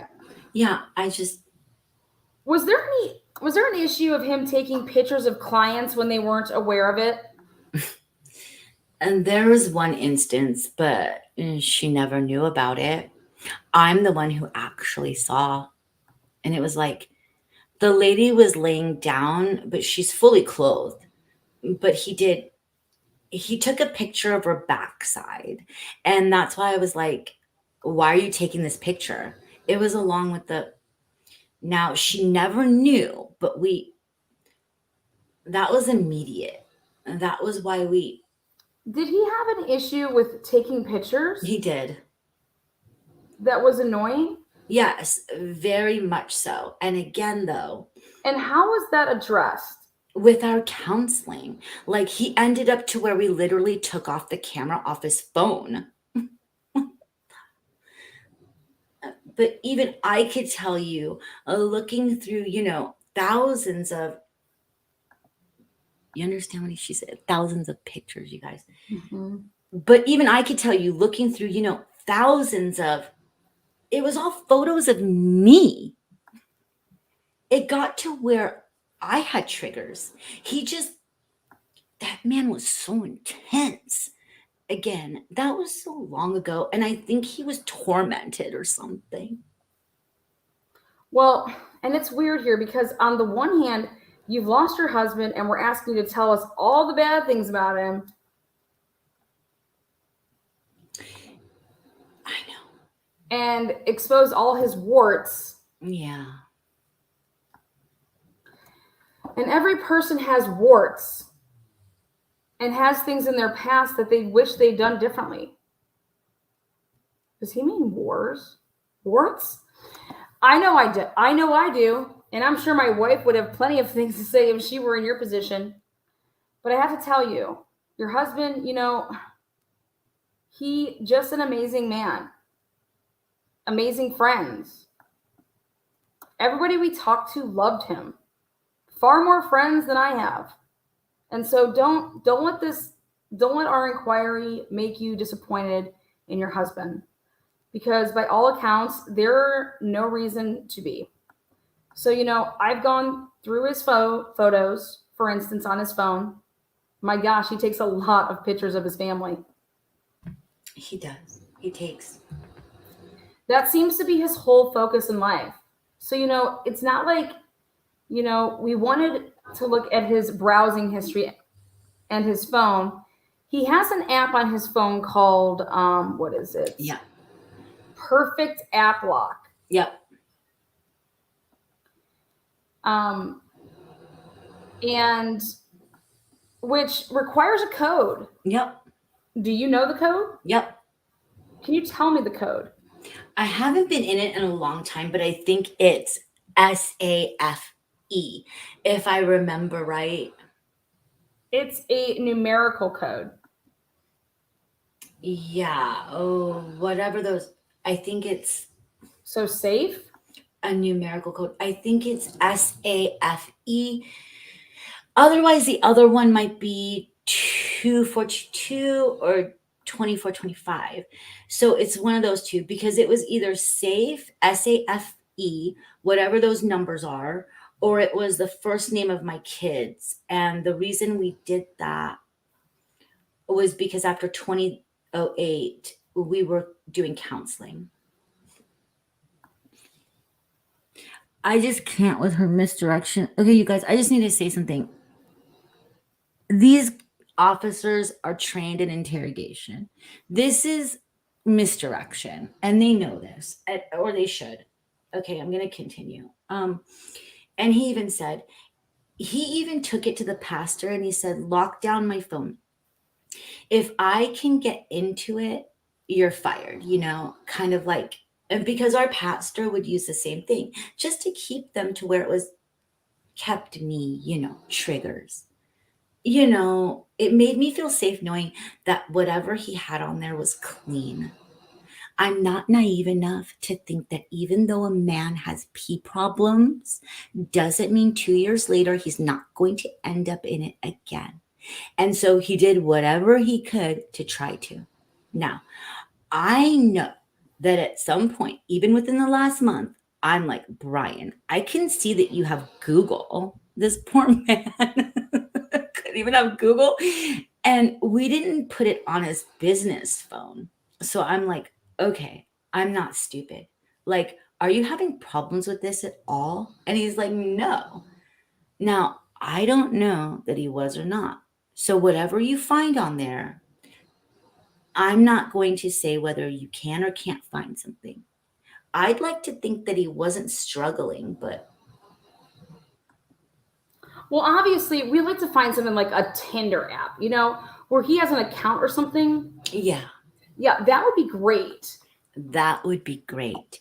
And you know, the other thing to look for, which I don't know that you can know, but I'm telling you, like 2007, 2008, the other thing that I found was that he learned how to, let's say you've got this, let's say you've got a page that is empty and they've taught, I remember him looking it up.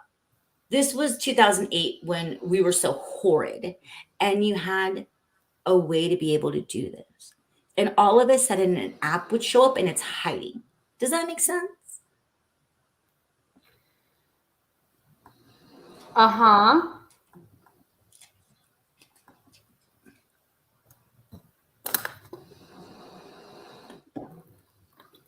So you'd hit all 4 corners of the screen? Or he'd hit a certain spot on the screen. And you know, yeah, that's where it would and like come up. Now, this was back when he had a whole different phone and all these were just coming out on the market and you could He has buy a book that has all the apps. I has an app on his phone that's called Black Screen. Okay. Is that a thing? I don't know. So I'm really And he does have it. And he does have on it, on his main menu, he has 4 pages. The first page is blank. Second page is full. The third page is half full. And the fourth page is blank. so that would be the next thing I would look at because, and again, I haven't seen anything in 8 to 10 years. Even when I was so sit there. So we've always had this ever since we moved or even before that, when we started counseling, there should be no passcodes. And anytime that I want to look at the phone, he just hands it over immediately. And since that time of those 2 years, we've never gone backwards, you know, to where I've never found something. And he's been completely clean. We've kept the app on there. We even made our sons do it. So I've never found anything. It just does not mean he's much more savvy than I am. I don't have the time to even figure out if there's something hiding. But I would, you know, on a regular basis, scan through just to look at it.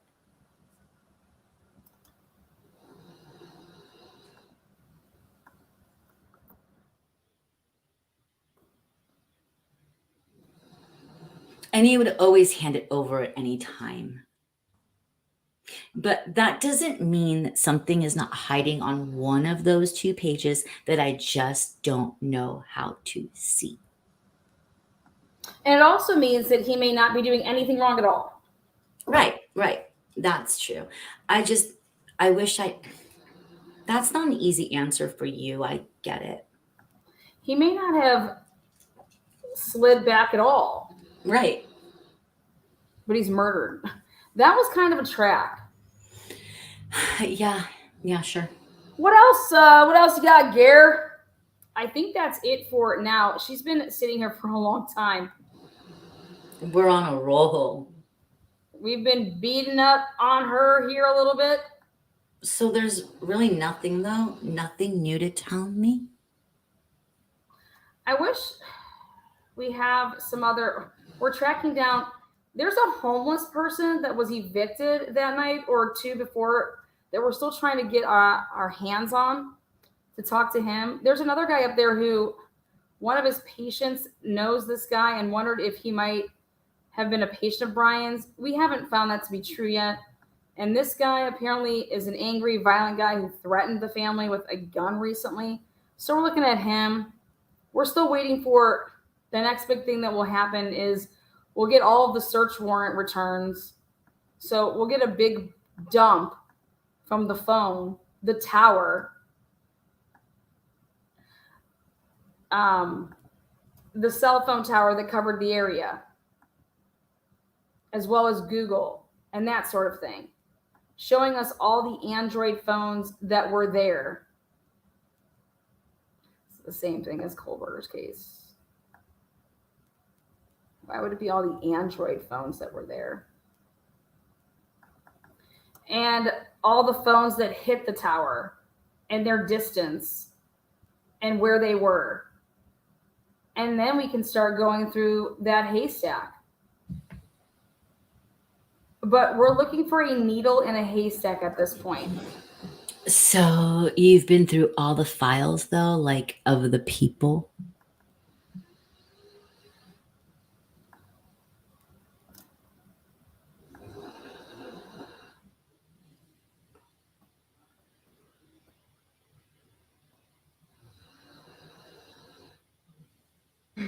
We haven't contacted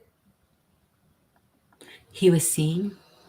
all of his patients, not by any means, but we probably interviewed maybe 25 of them, of his most recent patients. The ones that he maybe sees every Thursday or Yeah, all of those. that kind of stuff? All those, yep. No idea of when I'll get the phones or files back. Potentially, I would make. Oh, that's you. Potentially, I would make. We could scan all of that, and I could give them back to you. That's going to be a while. Or I get the files. As far as the devices, I'm not going to give the devices up until after I've had a chance. So we use a company called Cellbrite, and they have a technology that you can plug a device into that, and they basically suck everything off of it and then present it to me in a format that I can make sense of. Okay, thanks for telling me all this information like I'm not a suspect. And review. It doesn't get things that are off the cloud.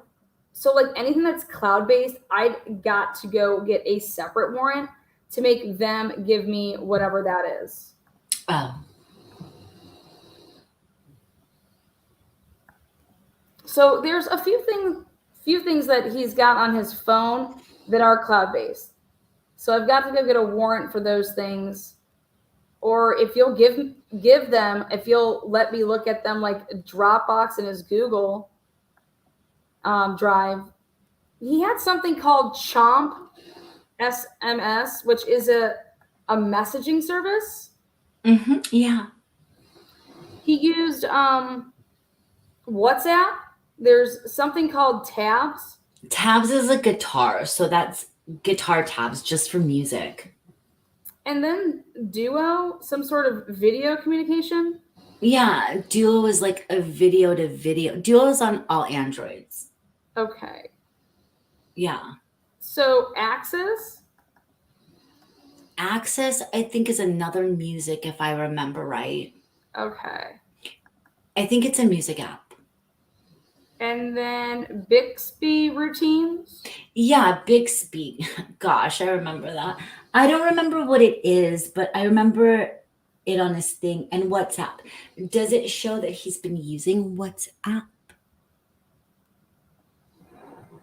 That's where you can tell all these girls. I can see that he had a conversation with a guy named Don Ryan. No, it's this other Don. Don Ryan, Don Lynn. Don Lynn. Oh. Don Lynn. Oh, that makes sense. He's in Nicaragua. Yeah.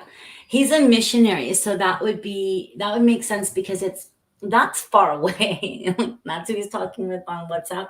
Yeah. But other than that, yeah, Messenger. Of course, Marco. Are you getting any, because I'm not looking. Are you looking at on your Facebook? Are you getting any, obviously people are wanting to say things. Oh, yeah. But is anything strange coming up on Facebook or anything strange? I will be honest because his family is so large and mine is so large. I am ready for them to leave and I'm very overwhelmed. I hardly looked at Facebook. I'm not going to ask you to do that. I know. If you did, is there something strange posted? I'm asking you to do that, says family. Yeah, I actually did see one right after I saw you last time that was really weird. And I need to go back and find it because they're all over. Like between the Bonners Ferry, the media thing, and there's like 175 posts, she means comments, under there. And then there's, of course, Facebook. There's Messenger. There's all these weird ones. And there was a name I've never heard of. And I said something like, the words were, is it that is, I'm sorry, the words were, quote, "This is right." That was the GoFundMe page Yep. from James. But James donated money and then wrote, "This is right." So we're thinking that could mean a lot of things. Oh, did he donate? Yeah. Oh, 25. She acted like she didn't know this, and where she saw it, oh, $25. Right now she remembers. Oh, It might be $25. looking at something though. You're right. So we're thinking it's like, Now I know who it is. I'm like, maybe he's just saying, well, this is right to donate money, not that it's right that this happened. yeah, okay. That was the only time. And then there was another one that was really weird. Whether had it something to do with his broken leg, but I don't think it was. But I haven't seen more of them. My sisters, they'll tell me ones, but I need to just sit down and be able to see and read those things.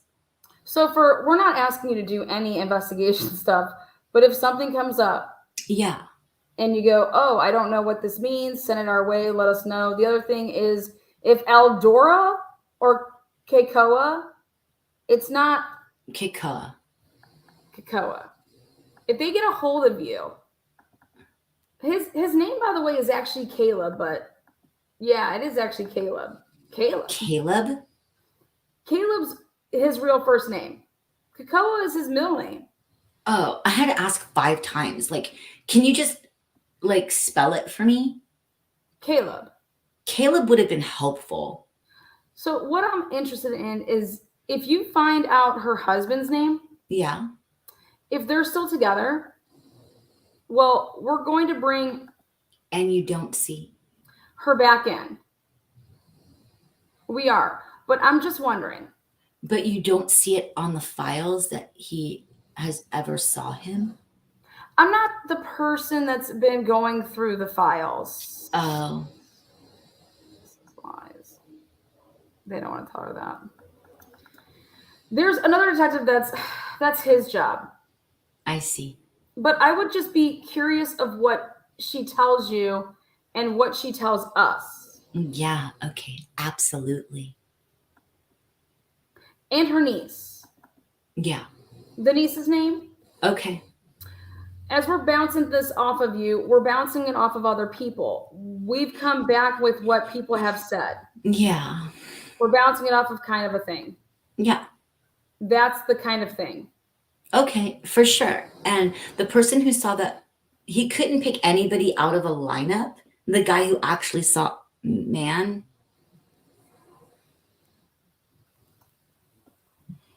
Hold on. And her favorite word, you guys, for something not right is odd. She says odd a lot. And I can't believe she uses hell so much for somebody. No. This is so odd. Why do you think that this person would have picked the alleyway right next to a highway rather than going around the corner and just shooting him where nobody could have seen him?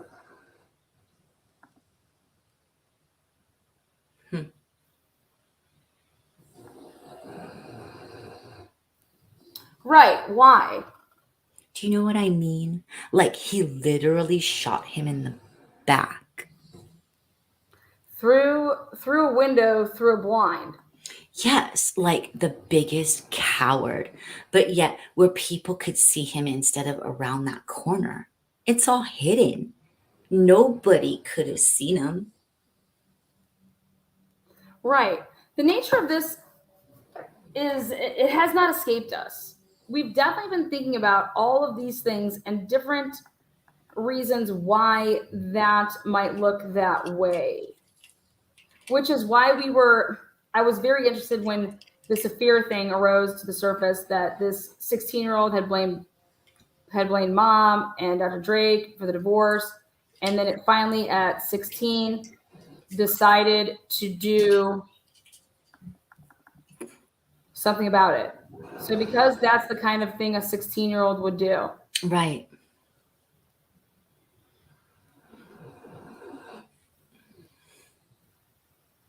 Holy shit.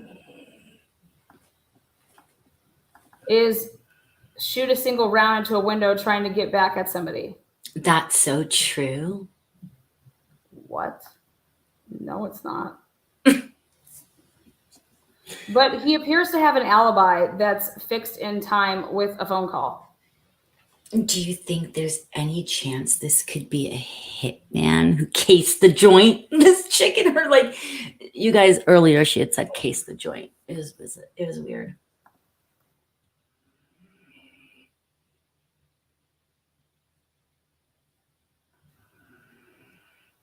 Well, let me say this. Mr. Hartman, his office mate, may have some enemies because of the people he's defrauded. Yeah.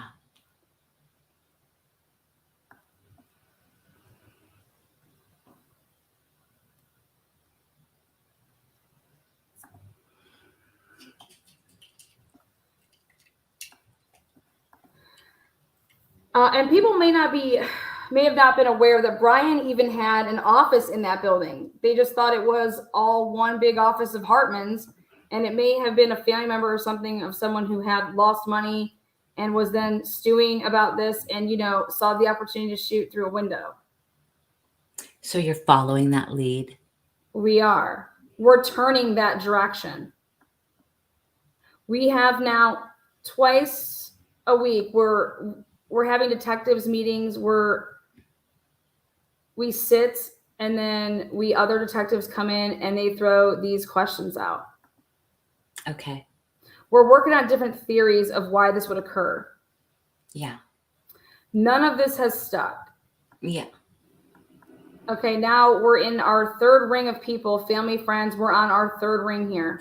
How are they on their third ring when they haven't even done their first ring? Yeah.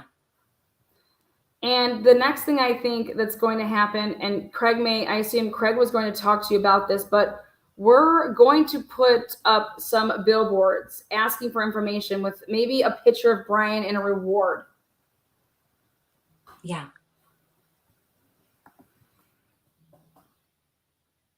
Oh my God. What happened?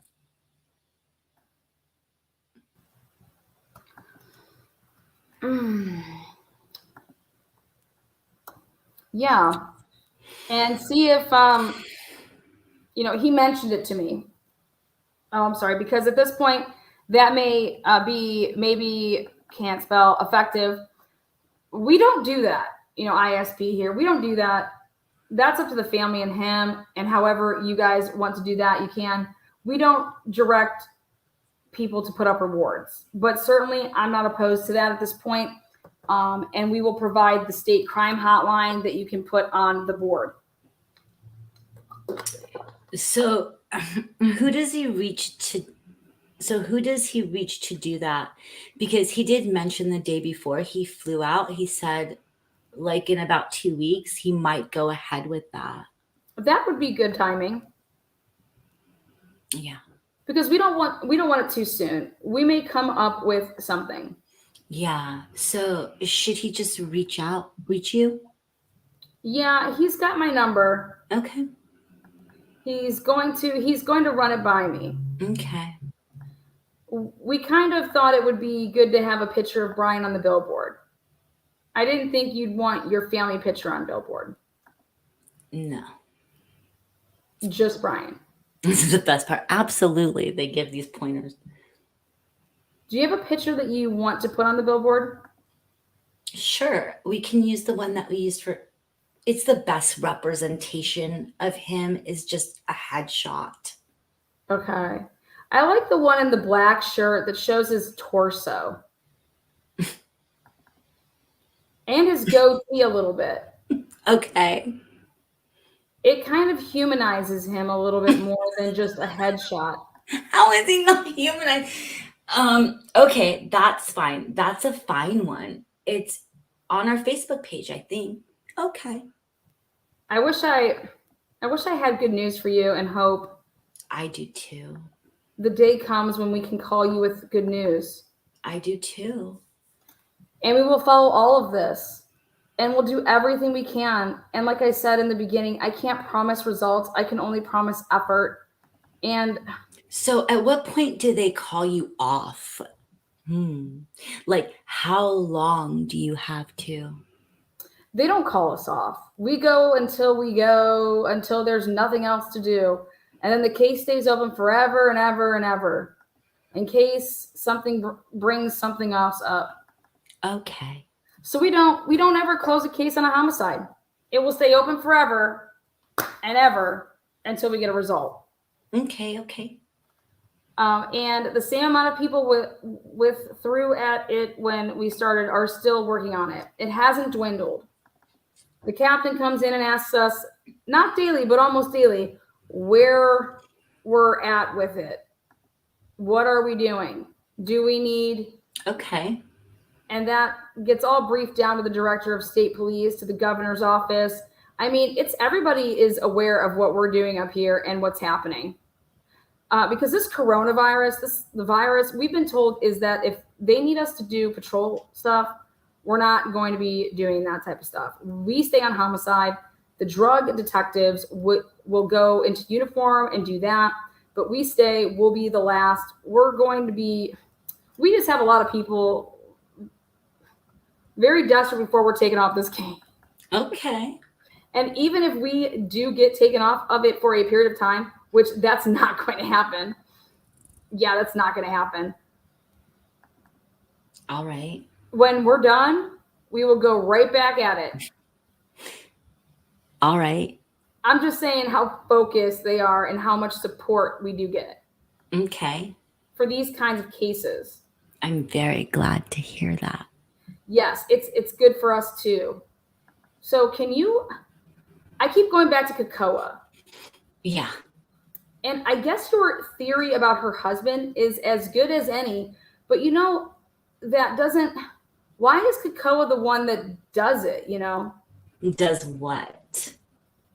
If Kakoa is the one that shot him. Right. Why does he do that?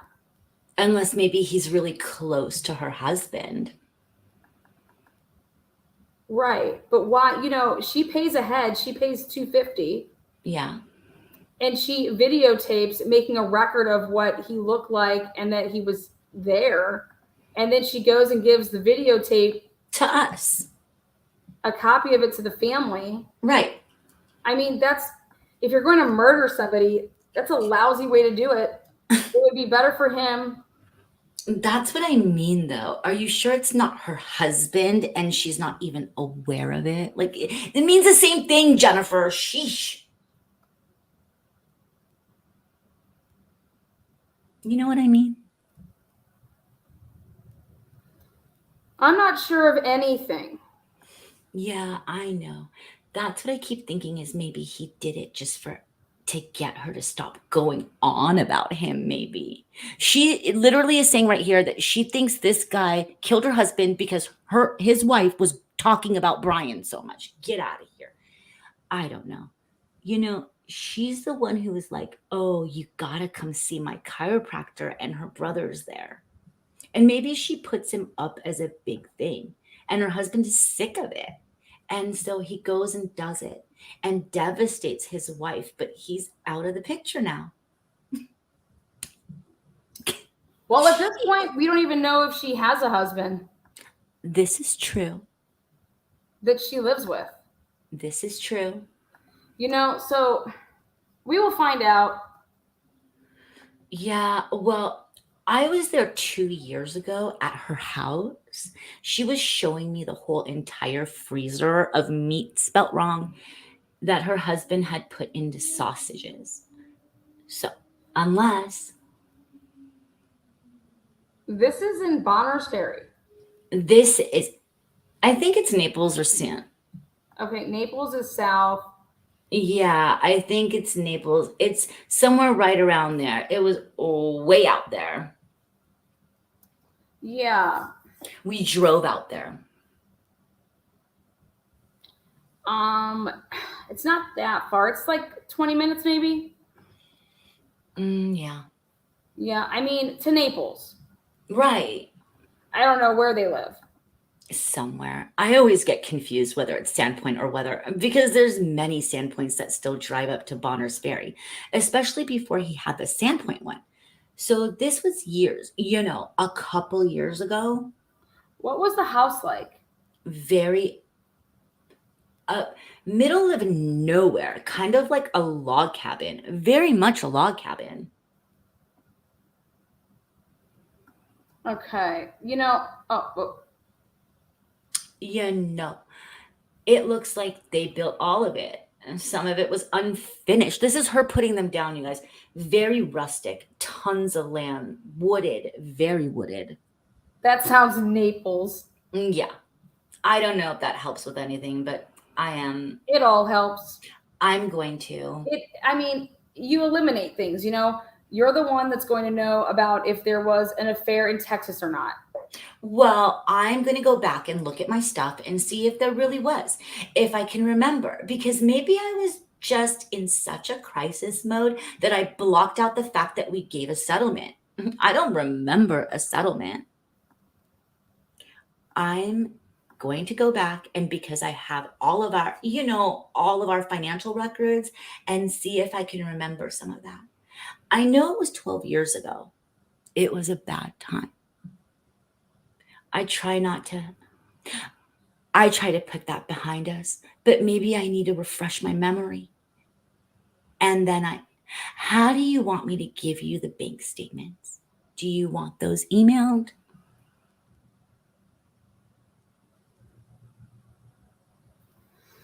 Do you want me to bring them email? Yeah. If you can just email them to me, that would be great. Okay. Bank statements, credit card statements, so we can track how the money went out and how the money came in, and then try to match that with his books to see if there's missing money. So, sorry. I'll let you go. What is your email on your... When it is, yeah. When you say credit card statements? You said you have one credit card. Yeah, of what we would spend for his business.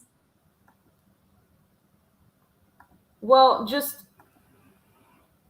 what would go on, like what he would, if he's using a financial transaction card that would help place him somewhere. Like there's some restaurant he goes to. Is there some? Oh, yeah, I can give that to you. That's why I answer the way I answered, because it doesn't show anything except for the delis. Otherwise, he's doing everything by cash. If he's been at the liquor store is never on our credit card statement. And he only has one credit card. So I even sat there and thought, does he have another bank account, another bank that I don't know about? Well, we're going to go. And that's where we're going to find that out.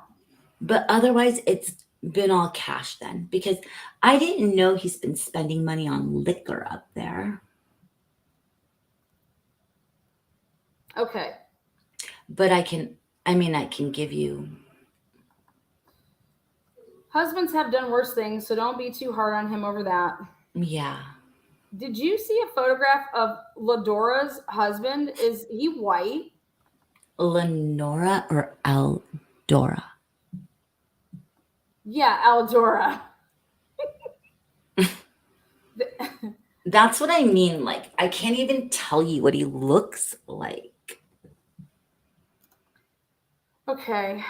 I think if I met him that one day, like, I don't remember meeting him at house. She's Hawaiian, right? Yeah. She's Hawaiian, so is her brother. So I'm guessing her husband that lives in North Idaho probably is not Hawaiian. Probably isn't, right? Probably a white guy, right? Because I know he's a hunter. Right. But I do not ever remember. I remember going to their house. I remember their meat, their sausages. I remember her showing me their whole house. I do not remember him. Okay. Yeah, sorry. Okay. I'm going to end the interview. Okay. Wait, I got to show you something. like publicly. You're gonna do it You privately. guys, this was better than the first half of this, where the writing is. We have really horrible transcribers that can't spell anything, and then we have the way she talks, which is just so choppy. Okay.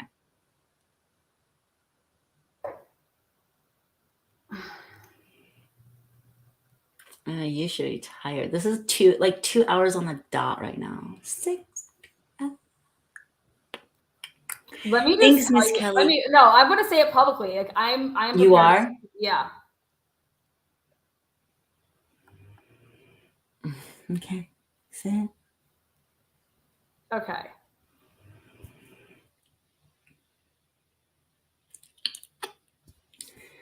Oh, you guys. Do you remember when they come back to the whole thing about ready? Shitballs. Okay. They have a story about Silverwood, whatever, and that here there's some kid. This is what the mom was saying, and makes up this story, whether it's true or not. Okay. So now we fast forward to here at the end of this, and before we get to the end of it, they say we go back to Cocoa. We go back to Cocoa, and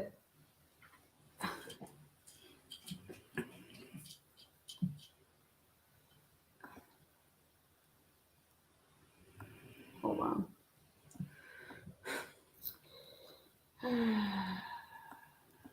I mean, they said go back to Cocoa doesn't make sense. No, but Like, hold why on. would it happen? No, but then they go and they say, oh, maybe I went back too far where it was about. I know when you said OMG is around Bubba getting the billboard. No, it's the.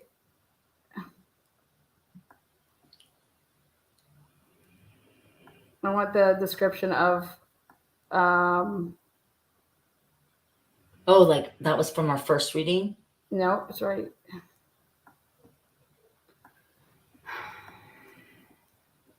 They go back to say, like, listen, we're looking for something. Like, we were hoping that we had something here. We have an angry husband because he thought like they got divorced because of you and blah, blah, blah. And then they're, okay, gotcha. Okay, so we even have our sons. We make our sons do it. Whatever Brian does with his phones, we've kept the app on there. We even make our sons do it. Okay. So I've never found anything. It's just does not mean he's, whatever. I don't have the time if there's but I would know, on a regular basis, scan through but up there, she said that she hadn't checked his phone in like 8 to 10 years. Like she's just all over the place. All over the place. But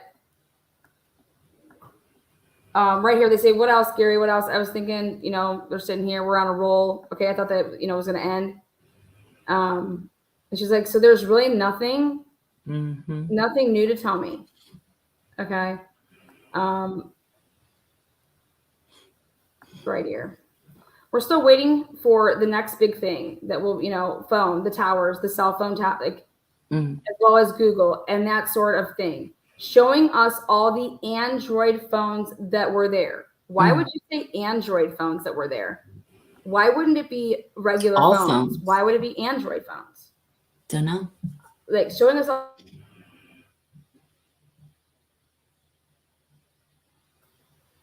Very, very, very weird. But they did it on purpose. And their distance and where they were. And then we can start going through that haystack. But we're looking for a needle in a haystack at this point.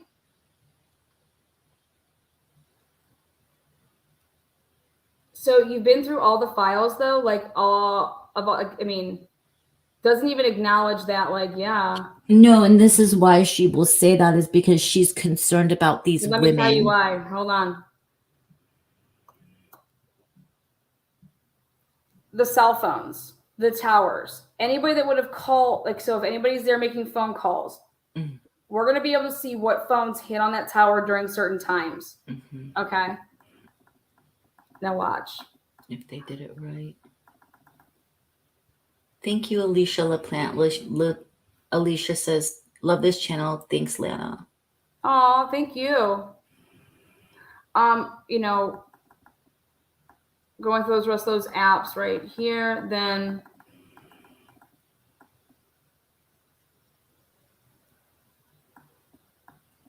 where do they say it again? Okay.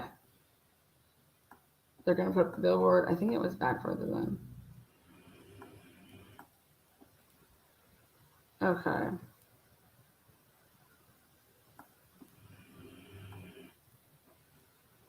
So Okay, you right guys, here. We are just, I'm just wondering, but you don't see it on the files that he ever saw him because they're asking right here. This is what they talk about. Cocoa. And you know, I don't know what this means. Send it to us. Let us know. You know, the other thing is if Aldora or Cocoa, it's not. She says Cocoa. Okay, Cocoa. They get a hold of you. His name is actually Caleb. You know, they go through all that. Yeah. Okay.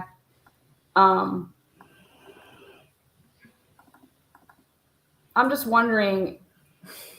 I'm not the person that's been going through the files. There's another detective on that. But I would just be curious of what she tells you and what she tells us, you know? As we're just, you know, bouncing this off, we're bouncing it off. Okay, for sure. And the person who saw he couldn't pick anybody out of a lineup. The guy who actually saw a man. No. Well, guess what? The girlfriend did, though. The girlfriend positively identified somebody. Okay, she has no idea about it, you know? And he just says no. She says, this is so odd. And I said, well, why do you think that this person would have picked the alleyway right next to a highway rather than going around the corner and just shooting him where nobody could have seen him? Right, why? Do you know what I mean? You know, and they say, right, the nature of this has not escaped us. We've definitely been thinking about all of these things and different reasons why that might look that way, which is why I was very interested when this affair thing rose to the surface, that this 16-year-old had blamed mom and Dr. Drake for the divorce. And then it finally, at 16, decided to do something about it. So because that's the kind of thing a 16-year-old would do, right, is shoot a single round into a window trying to get back at somebody. That's so true. A 16-year-old shooting through a window. But I just caught something even more interesting. Go back up there. Okay, you do your thought. Go. Hold on. So true. But he appears to have an alibi that's fixed in time with a phone call. Is that what you're saying the android is? No, I'm saying that what this is right here is trying to see what she would say, talking about a 16-year-old, finding out about an affair, possibly causing a problem in somebody's household and marriage, right? Right. His parents. At the time of this shooting, Dr. Drake's son was 16 years old, one of them. I can't believe it. And the cops are saying in here, they think that a 16-year-old can do this. 100%. 16-year-old, and then the other part is that it's bizarre. So because that's the kind of thing a 16-year-old would do, trying to see how, because I'd be like, what? A 16-year-old would do what? Shoot somebody? And that's what a 16-year-old would do, this type of thing, like not go around. They're trying to see how she would react to that. Yeah. Okay. And she's over here, right? And shoot a single round into a window trying to get back at somebody.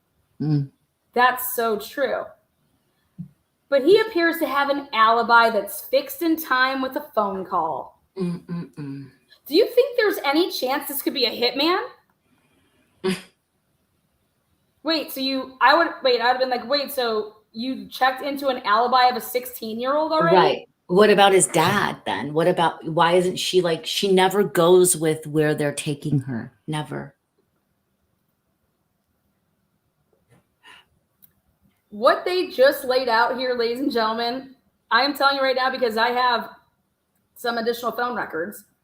This right here is basically a scenario that does not include sub out a 16-year-old.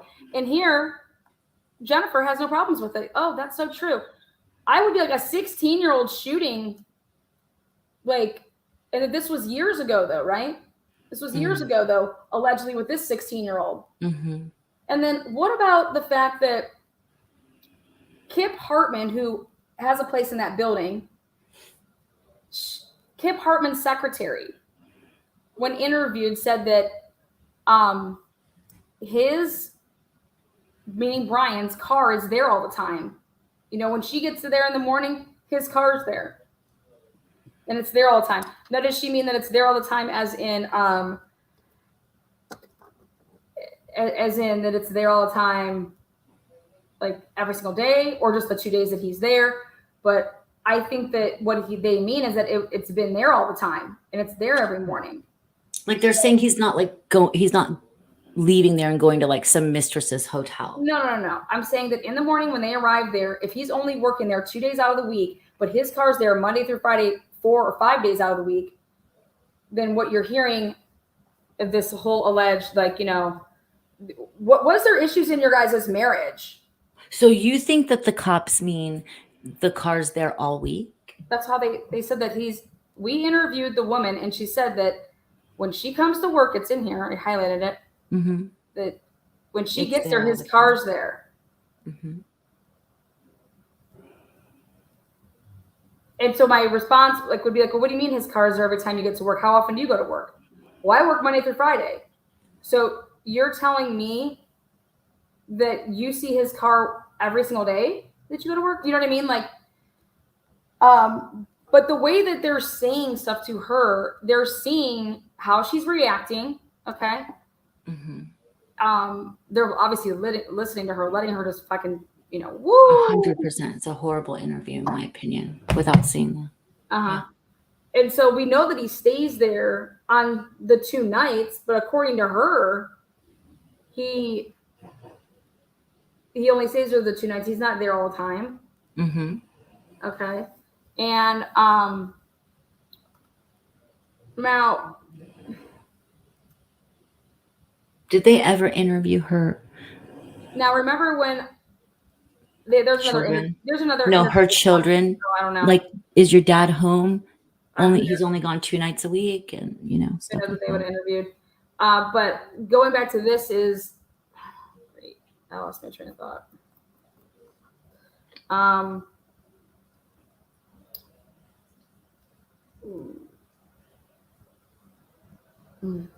don't know. Okay, never mind. I got it back. Okay, so think about this. We have Jennifer Drake, who says that she's on the phone with her husband when this happens, right? Right. Okay. Now, and that she doesn't call 911. We know, I mean, there's no 911. Right. No, it's bizarre. Okay, but check this out. But she says she does What until if- she looks at her phone. What if I'm on the phone right here with you guys and somebody comes into my office and I'm like, oh, hey, what? You know, so-and-so's here and names one of your kids off. Okay. And so-and-so just walked in the door because I'm on the phone with you. And then, you know, or, hey, I just got hit, right? Right. That was not an instant kill shot. So if you got hit or whatever, you turn around and you see who the person was and you're on the phone and you're like, I mean, what do you think the dialogue would be between those two, to the point that when you got off the phone with that person that you didn't call 911? What would make you not call 911? What would make you not call 911 but remember it as you did? And it was a big deal because you had to hang up with your husband and you didn't want to, but you did to call 911.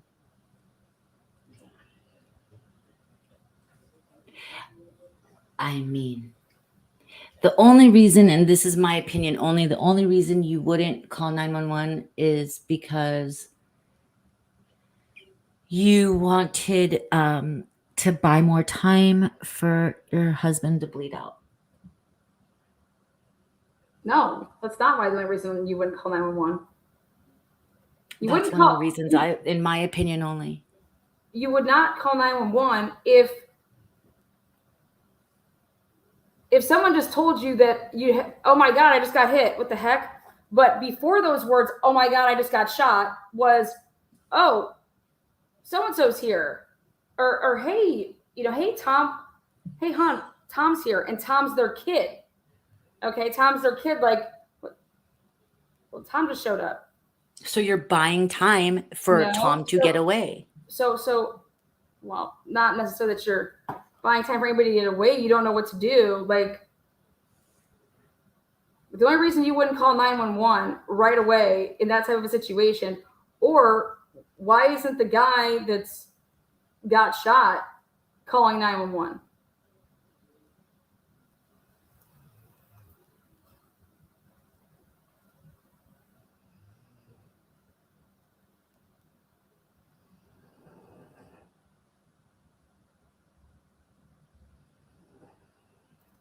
You have the mom, the wife that doesn't call 911. You have the guy that got shot, and clearly he did not. What's the word? He didn't die right away. So why wouldn't the guy that got shot call 911, or the guy, or the wife on the phone?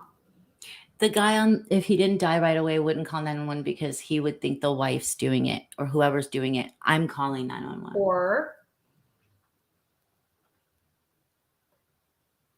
what's another reason you wouldn't call 911? Wouldn't call her wife. Are you going to call 911 on your kid? Victim. Are you going to call 911 on your kid? Are you going to call the police? Oh yeah, no. No, but I would call 911 to save myself. I'm dying. Yeah, no, but think about it. Think about it. You have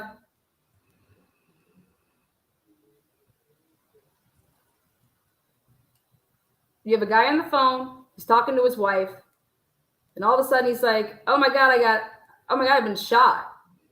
What? You just said that Tom comes in there. That's our kid. What do you mean you just been shot? What are you talking? What's going on? I've been shot. He said, "I've been there." What's going? That's what. Like. Yeah, I think I just been shot. I've been hit, and she thought the ceiling was falling down. That's her version of how she's talking about this. You have two people that both did not call 911, and he did not die right away. And he has his phone right there. I'd be hanging up a phone with that broad, my wifey poo, to be calling to call 911, right? Now, how far is it? Now let's go back to talk about, we're going to look at the Android phones and see what the Androids are. And let's talk about this whole 16-year-old and that there's he's got an alibi. It's a phone call. It pretty much locks him up.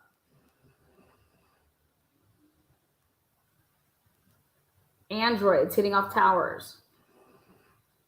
Why isn't she saying, why are you only looking at Androids? That's a problem. In my personal investigation of this case, I've always said, if you get hit and you're not dying instantly and you have a cell phone and just one shot, how much time do you have? What's the reason that the husband and wife, that neither one of them would have called 911? And I said, there's one reason and one reason only. You're protecting somebody, but you're protecting the same person. Who could the same person be that you'd be protecting? A kid. And then I got the phone records to say, okay, well, who was the first phone call that the wifey poo made? Who'd she call?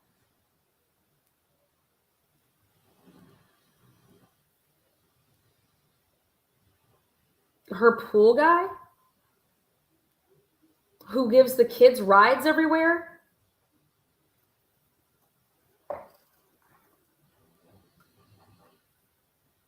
Then I did more math. And I said, how far is it that from Bonner's Ferry to where their house was? What was the distance in that? To Hayden, you mean? Yeah. So I did the math. And this was allegedly, it happened at 7,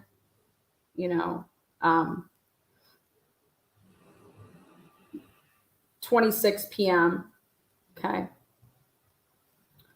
Well, it's an hour and 15-minute drive to basically go to Hayden. Just a little, just right around there. Hour and 15 minutes is going to take you to get from Bonner's Ferry to where they lived.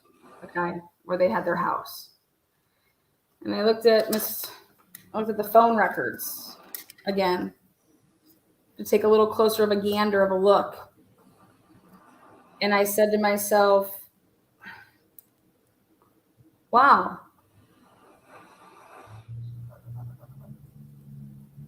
$8:45, 8:44, 8:45 p.m.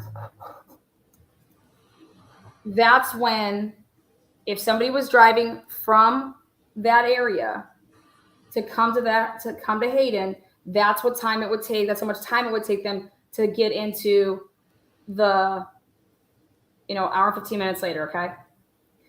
Well, isn't that ironic that at 8:44, okay, and 8:43 p.m., an hour and 15 minutes later, back-to-back phone calls are made to Mr. Brian Drake's cell phone and his work number. The wife calls the work phone, and because why? Somebody came into the house and was like, what the hell?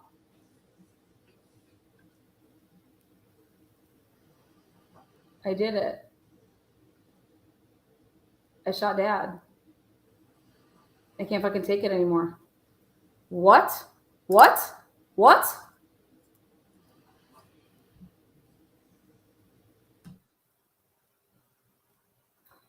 8:43, 8:45.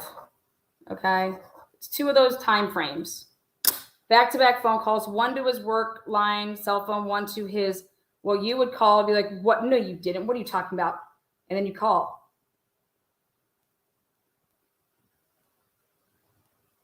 It's in the right amount. It's in the right.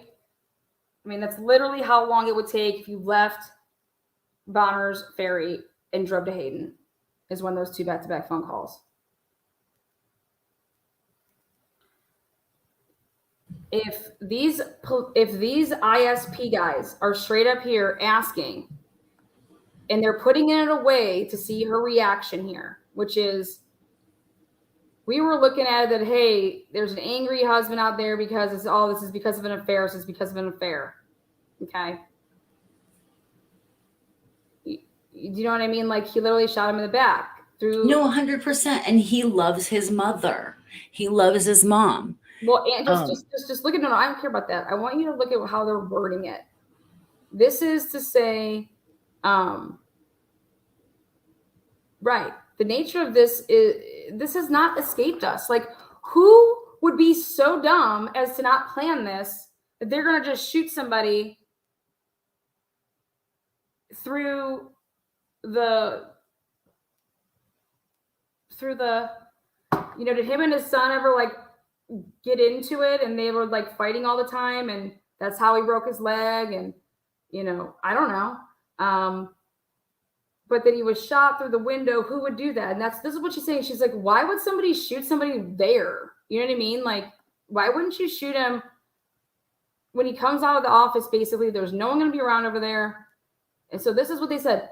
The nature of this has not escaped us. We've definitely been thinking about all of these things.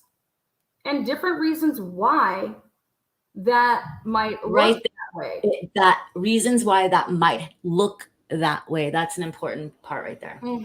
It might look that way, which is why I was very interested when this affair thing rose to the surface, that this 16-year-old had blamed mom. Why doesn't he say that this husband, why wouldn't this situation be that this husband blamed Dr. Drake for their marriage? The way that they do it here is that this 16-year-old had blamed mom and Dr. Drake for the divorce. And then it finally, at 16, decided to do something about it. So because that's the kind of thing a 16-year-old would do, right, is shoot a single round into a window trying to get back at someone. That's so true. What? I'd be like, what? A 16-year-old? Like, and it would, while we were sitting here reading it, because, I've read through this so many fucking times, I said, holy shit, they just put it right there. That's the scenario. Seeing how she would react, but it's not that 16-year-old.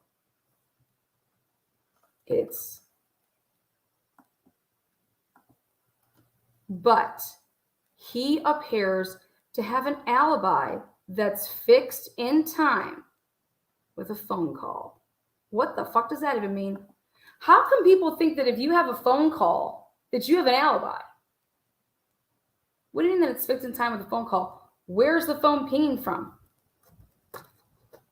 I can't be on the phone and shoot somebody? That doesn't even make any sense. But they just put it right here in black and white, basically saying that they think that a 16-year-old could do this.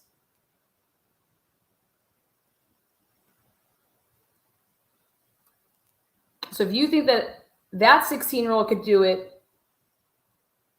then what would make their kid any different? And now my question is now we go back and look at these officers. And this is where we go into like episode 4, 5, 6, 7, 8 that I do. And I said to myself,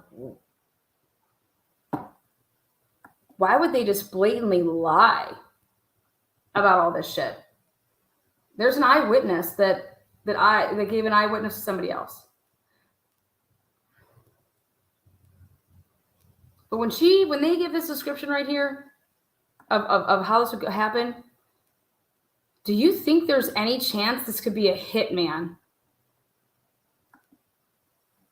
They just talked about a 16-year-old. Oh my God, no. She's been listening the whole time, but here immediately changes to be like, I would be like, wait, I never even thought about a 16-year-old doing that. You know what I mean? But these guys know way more. Way more. They have all this fucking information.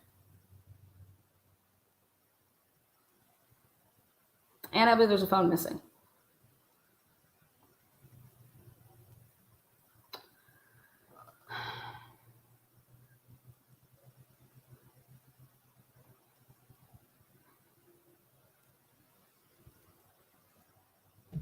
I think it's weird that they keep giving her information. Here we are, March 26th of the year. It's too early. How did they rule her out? Now check this out. You want to see how they totally, now you want me to show you why Tolson and Van Leuven are pieces of shit? You guys want to see? What about what I just said? Black and white? What was it? I don't even remember. Just getting quiet. Oh, how they're just giving her all this information? Oh, I think at first I thought that they were giving her a bunch of information. They're trying to figure out, they're trying to read her. No, they're not trying to read her. They're doing a really bad job because when she gives a reading, they can open that up and go micro and ask her more questions. They're not absolutely reading her. They're giving her info, whether they're doing it for their own sake. They never investigate fully the things that she says. And they give her stuff they don't need to give her. Okay, so this brings up my next question then. Let me show you this. So they ISP interviews Jennifer one more time. Okay. And when that takes place, it's very brief and it is, take a look here.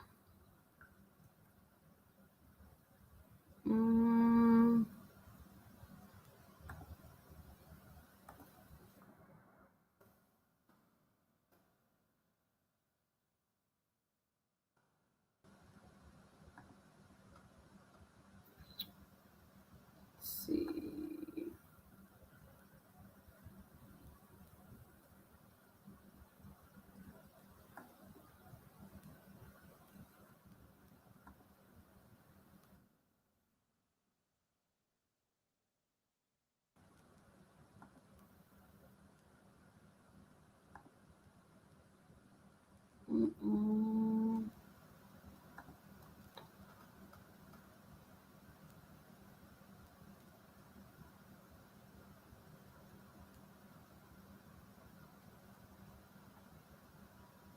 I mean, I know I already solved this case, but I'm going to show it step by step to show how corrupt ISP is.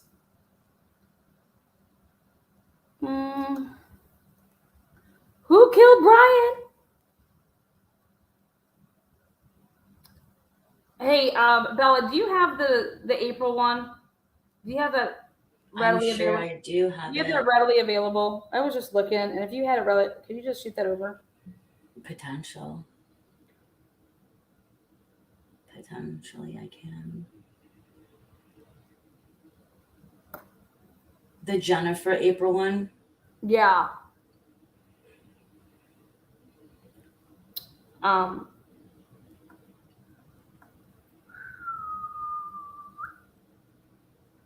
What's up, Dr. Latina? Ooh.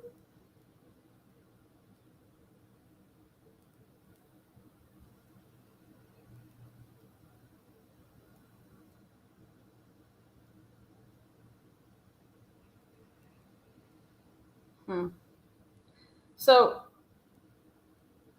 Lana, you better collect your 10K, baby. Heather Wynn Dimple's so sweet. Did you find it? I'm looking. Oh, okay, cool. So I go back to this probable cause that Van Leuven, with the help of Tolson, wrote up.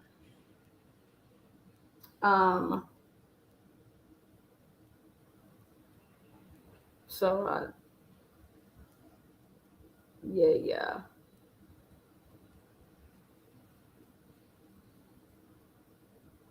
Oh, okay, here it is. Where do you want it?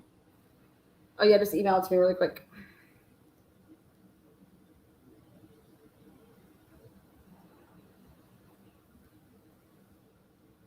Thomas says, definitely a trained shooter. No case left at the scene. And I don't know if I believe the one shot through the blinds. Yeah, no, we don't believe that. So it would be really interesting to see the how everything went down. Did you get it? Let's see. I'm checking again. Yes, I did. Okay, now, like I said, they this is Friday, April 3rd. Okay, yep, that's right. Heather Wynn Dimple did a super chat back. Thank you so much, shit, girl. Let me hit those super chats real quick. Thomas, thank you so much. Thomas is always really good in his thought process. A little bit. Here we go, my beautiful babes. This channel. Heather. Hit the thumbs up. Love my Lanaville. Oh, thank you. You're the best. All you guys. got some great peeps in this mofo. Okay. Mhm. Let's chat around. So here's my take on this, and in this interview, She put the Lana poo in there too. Other one dimple. I like That's that. cute. So, detective. This is Detective Sergeant Mike Van Leuven. Idaho State Police District 1 conference room. With me today is Detective Donahoe, and we are here seeing Jennifer Drake. Okay, so I have the wallet to give back to you. I was hoping we could get Chris Watts never got his wallet back. I'm just kidding. I was hoping we could just kind of review its contents in the wallet and see if there's anything in there of interest or unusual or that you're not aware of or anything like that. Are we reading this right now, or are you just scanning it? Well, I was scanning it to show, because this is just super quick. This is like 19 pages. That's it. Now I have a question right here for you guys, and we will do a read through on this, but okay. It's so quick. Yeah, it's super quick. But I wanted to find because what they're doing is they're going through the contents of the wallet. Okay. So Walmart, I don't know. Cracker Barrel. Yeah, like all that stuff. Yeah, Mick Glean's Public House and whatever. Oh yes, Yeah, we ended up going on a trip. He and I and two friends. Walmart, milk, mouthwash. Yes. Honeysuckle Avenue Mart. Yes. There was a receipt in there, 12 for a balance of $3,093. So when they're going through all of this, Alpine Dental, I saw that and I'd laugh because I thought they got free dental. Orthodontist for kids only. What? Come on. She said that's an orthodontist. That's a kid's dentist. I get it. Yes, that's not what that is. Okay. So they want to go through this. We're going to read this part. Okay. Okay. Just Where are we? Let me bring it up. I have it on the screen. Is it big enough? We got it. Wow. Okay. So remember, he's killed in March 12th. So what goes to and the last thing we read was the 26th of March. So now we're here. Yeah, so they have her back just for a quickie on April 3rd or 4th. We have a grocery outlet receipt for brown, brittle, kettle corn, pistachios, sweetened, spicy bark. And she says, I'm sorry, go ahead. I am so hungry. Where is this? Where are we? Oh, page 2, right? I have it on the screen, don't I? Probably. Where are we? Okay, point. Right. It's Miss Drake. Uh-huh. Uh-huh. I don't. Okay, there. Okay, we have grocery. Okay, so then I say that, and then you say, uh-huh. Yep, and that's when he went to that. That was 12/21/19. Yeah. We have the snake pit. Yes, we went there as a family in December. Okay. Caruso's sandwiches. Yep, that's normal. Walmart jacket and polar fleece. Yes. 12/24. Uh-huh. So that'd be like Christmas Eve, Yeah.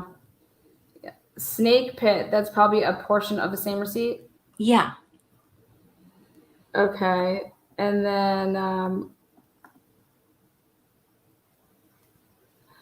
Walmart. I don't know what that is for $4.70. And then Caruso's again for $50. Mick Glean's Public House in whatever, Washington. Mm-hmm. Yeah. Yeah. We ended up going on a trip, and he and I and two friends. Okay. Walmart milk mouthwash. Yeah. 12/1 Avenue Walmart. And there's that P1 FCU is their like bank. Mm-hmm. Yeah. Okay. Sounds like the business. Okay. So this is probably the same McGlynn's Public House receipt, Dockside. Yeah, we went to Dockside several times.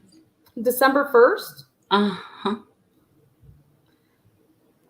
Okay.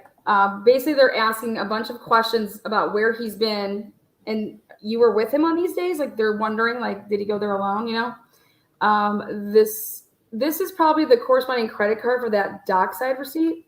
Alpine Dental, $99. Yeah. Walmart for TZ Pro Buds. For earbuds. Is that what that is? Yep. Okay, that was a receipt for food, but it just says 412 Hey Craft. I'm not sure what that is for $14.31 for January 24th. And maybe that's a gas station. Maybe that's where the Holiday is at. Holiday gas station. So that's probably, yeah, a gas station. Yeah. If he was driving, he'd grab something to eat. So this is an old-fashioned credit card receipt for $65. It looks like the type where they swipe the old device to make the imprint. Is that right? Uh-huh. How would you know which card that came off of? Would that be the credit right there? Would that be the card right there? Yeah, that would be the card number. So what's that indent? What, 3740? I don't know. I don't know the number that ends in that. Did he have a holidays card or? No, he only has, there should only be like their cards that he can swipe on. She said he only had one card, you guys. Yeah. Okay, we'll take a quick pause in going through. Well, let's just finish the receipts and we'll go through his cards in a second. Let's put that with those. Yeah, set that off to the side. So I don't think there's anything else. Okay, here's a receipt for Samuel's store, Sandpoint, Idaho, January 16th for $44. It looks like it's for gas. Yeah, okay. The Cowboy Cosmic Cowboy Grill for $14. It looks like he just bought one meal, eat in January 24th. Yeah, he liked that. Super One, Bonner's Ferry for $12 for some food. That was Deli. Yeah, I was just trying to find a date. Okay, oh yeah, January 13th. Caddyshack, 311 for 15. Yeah, night before, yeah. Night before the murder. Night before. Yeah. Okay. Was that with Josh? Spencer. Okay. Caddyshack appears the same, the corresponding. Well, this is the same day, but for 30. 818 and 834. So maybe he paid this and he ended up ordering another one. One was for beer and one was for food. Oh, that may be, yeah, because it's chips and salsa. That's what it was. Walmart, 22 for CD, Valve, White something, Sweetheart E something dated 2/14. Valentine's Day yeah, it was for my daughter for Valentine's Day. Okay. And Holiday Station for gas in Hayden, 35. Okay.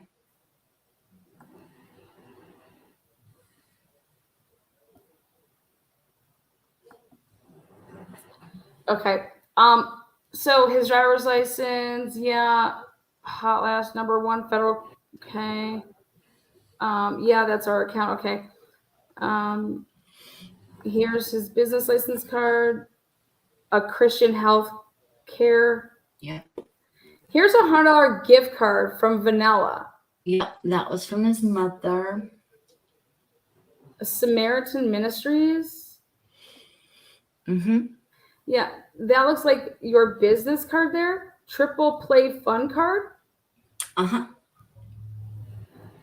City Beach Organics. Would that be in Bonner's Ferry? No, I think this must be in Sandpoint. He's got 8 stamps at City Beach Organics. Does that ring a bell? Maybe it's a patient. His. It looks like coffee place or something. Does he drink coffee? Oh yes, he does. This may be like a drive-through Kiosk? Yeah, that would check. He definitely gets coffee almost every day. Okay. Samaritan Ministries Safeway Club. Uh-huh. Visa prepaid card 200. Yeah, that was a gift. Croc Center membership card, Costco membership card for Brian, Starbucks card. Here's a Target card for $100 gift card. Yep. Those all came from his mom, man. What number was that? Yeah, okay. $50 for vanilla. Those are years old. Okay, and then we have credit cards. 3 actual credit cards or debit cards, rather. Here's one ending in 1041 debit card. 1041. Okay. Does that ring a bell? I think this is his business. I think this is his personal. Yeah. This one says business on it. That's what it is then. It's 4747. Yeah. It looks like there's a bit of something attached to the front of it. Yeah. What does that mean? Like what? Like pasty stuff? Like what's attached? Like salsa? Capital One card. That's his business credit card. And that's our personal. And Credit none card. of those match.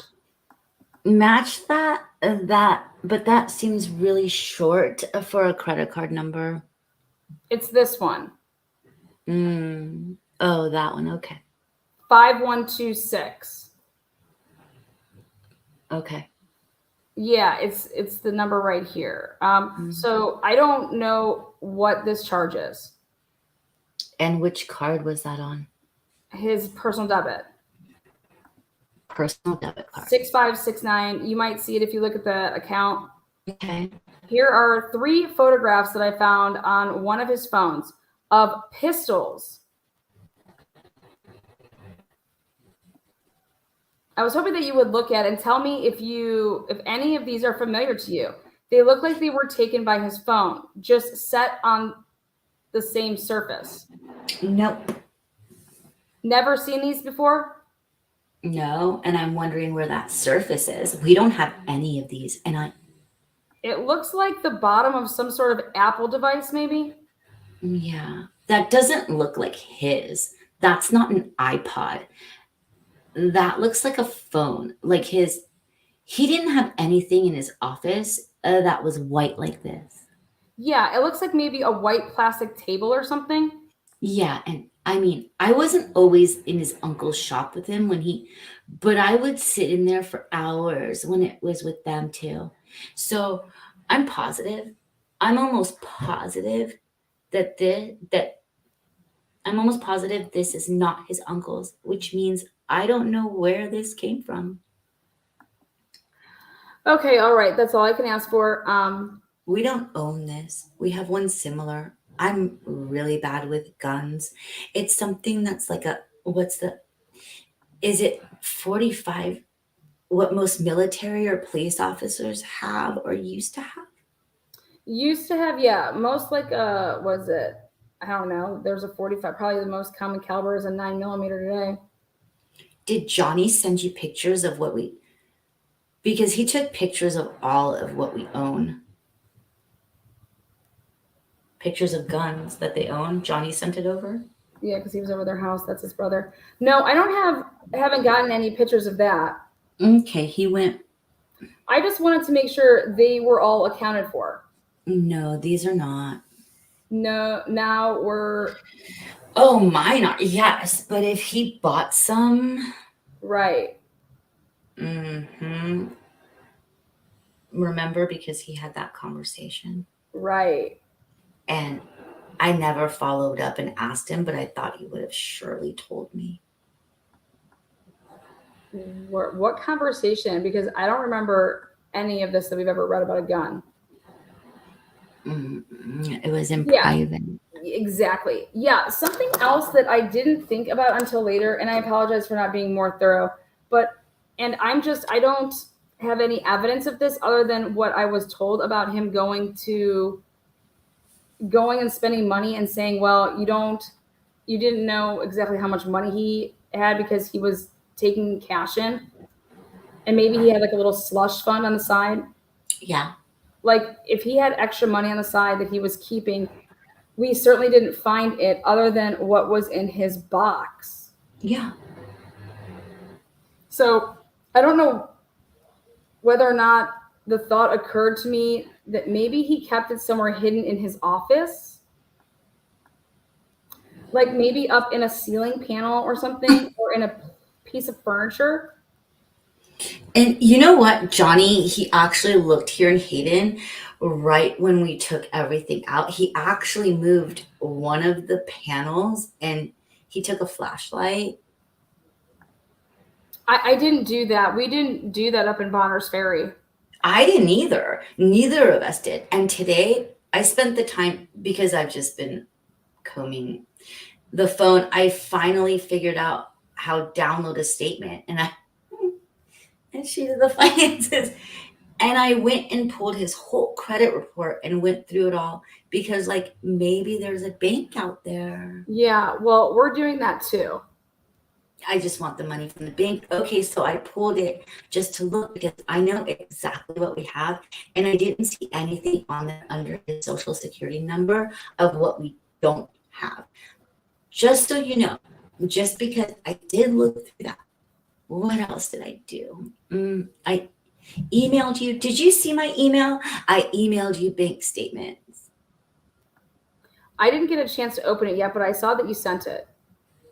So I only sent you this one right here, because this is what he spent everything business on, so that I knew anything on there was most likely tax related.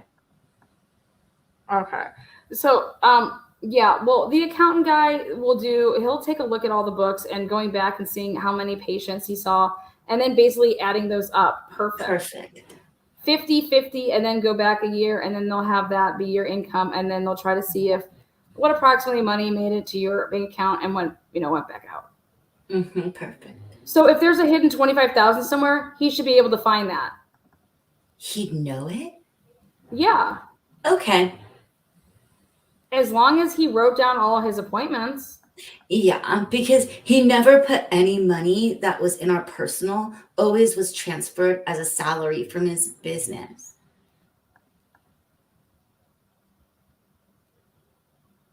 Okay. So there's no money that was, I'm sorry. So there's no money that was ever deposited from him unless it was a gift.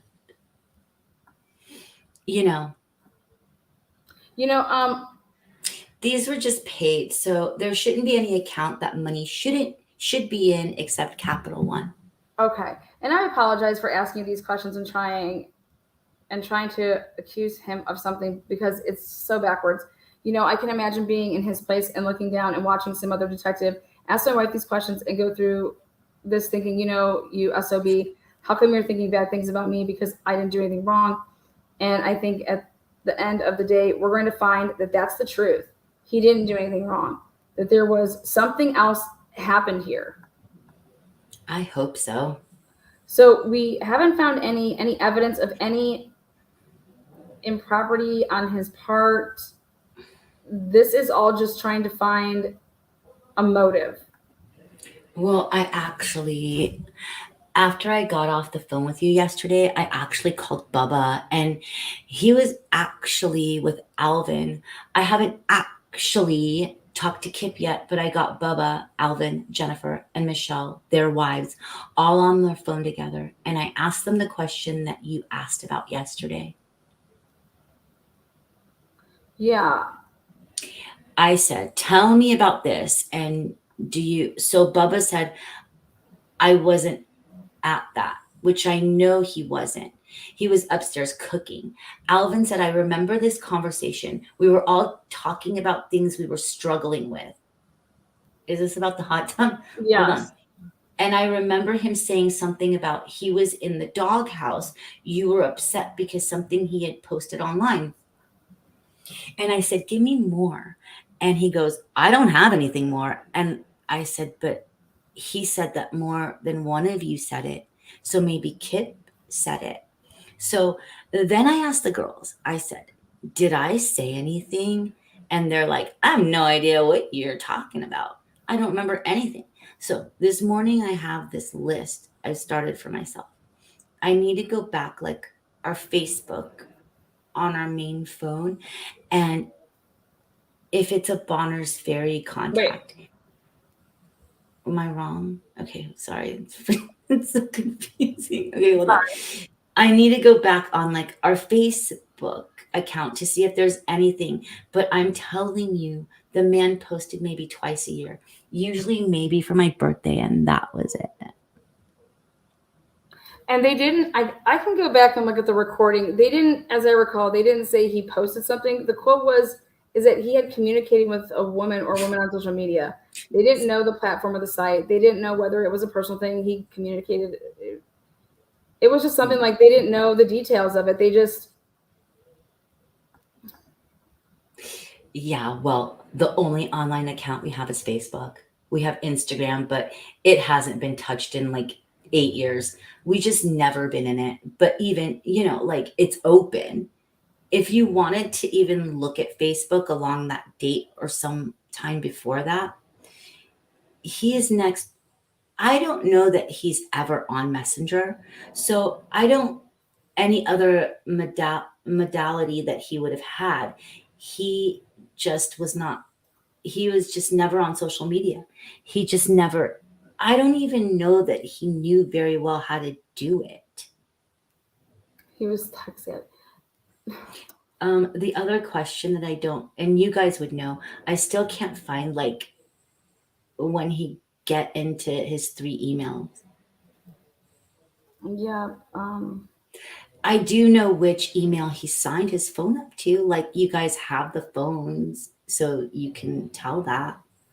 He appears to have both of them, both of the emails. But they have all of my, it doesn't have his contacts in them. Do you know what I mean? Like if you were to download contacts, when I look at it, I'm looking at all of our contacts. So when I bring up any Google, Some of the stuff he has is also shared with you. So do you guys link? we linked a lot with the Drake Family 6, but I don't have any of, like, he had a whole phone in Bonner's Ferry contact. He seems. How can I not get that? Well, it's that's good. Yeah. So I trust Joe and Will has worked. I've worked with Will too.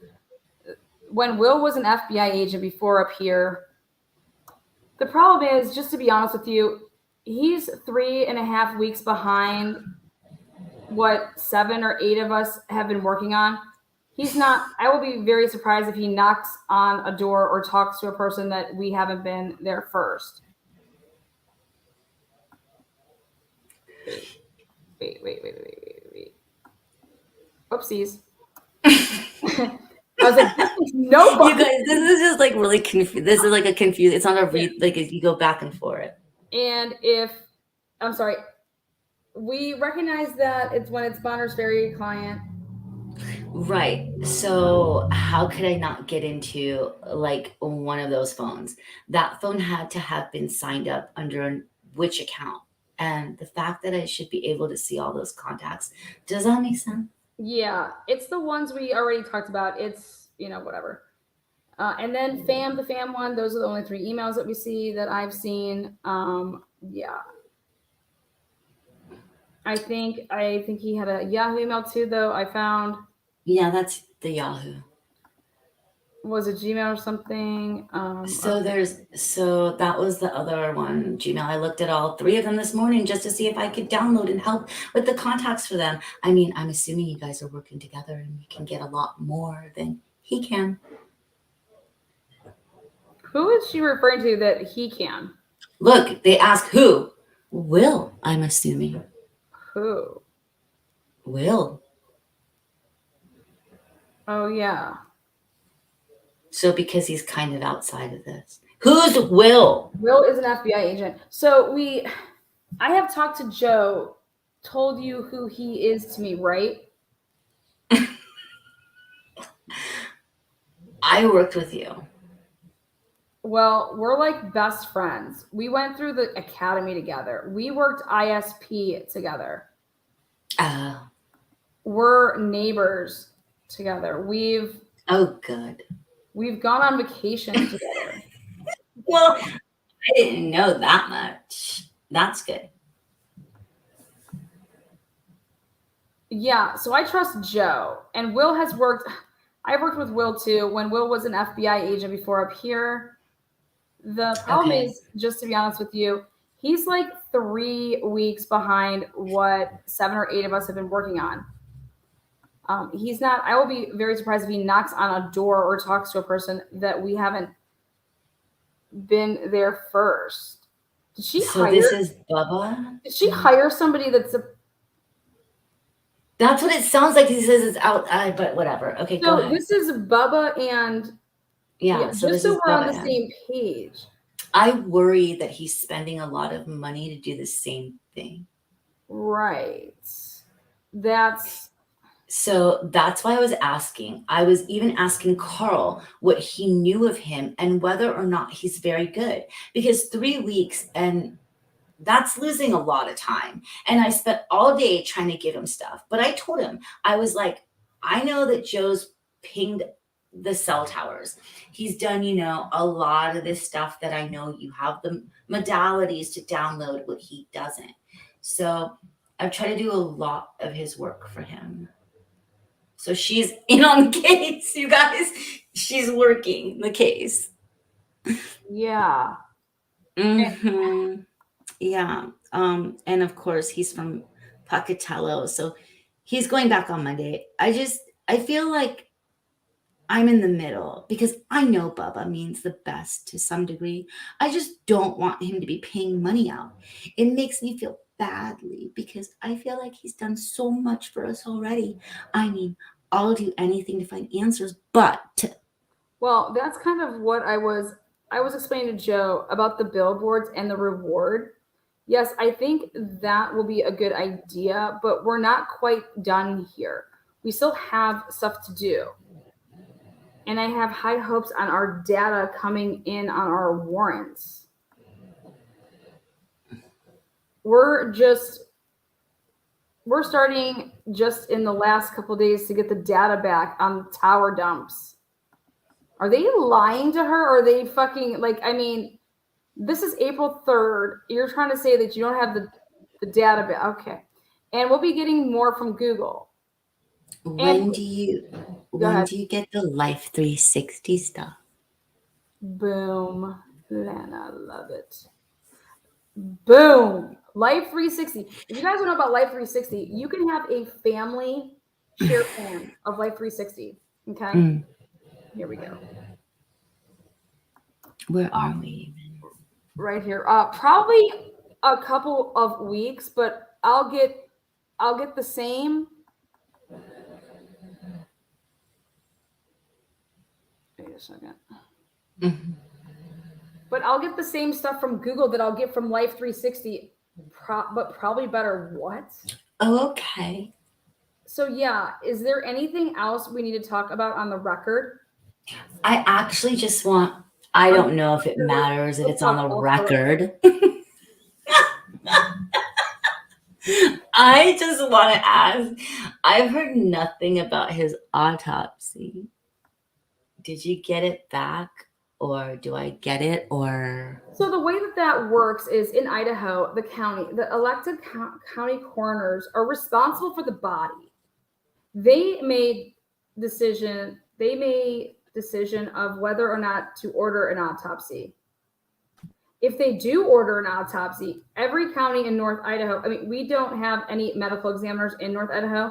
So the bodies are autopsied at the Spokane County Medical Examiner's office at Holy Family Hospital.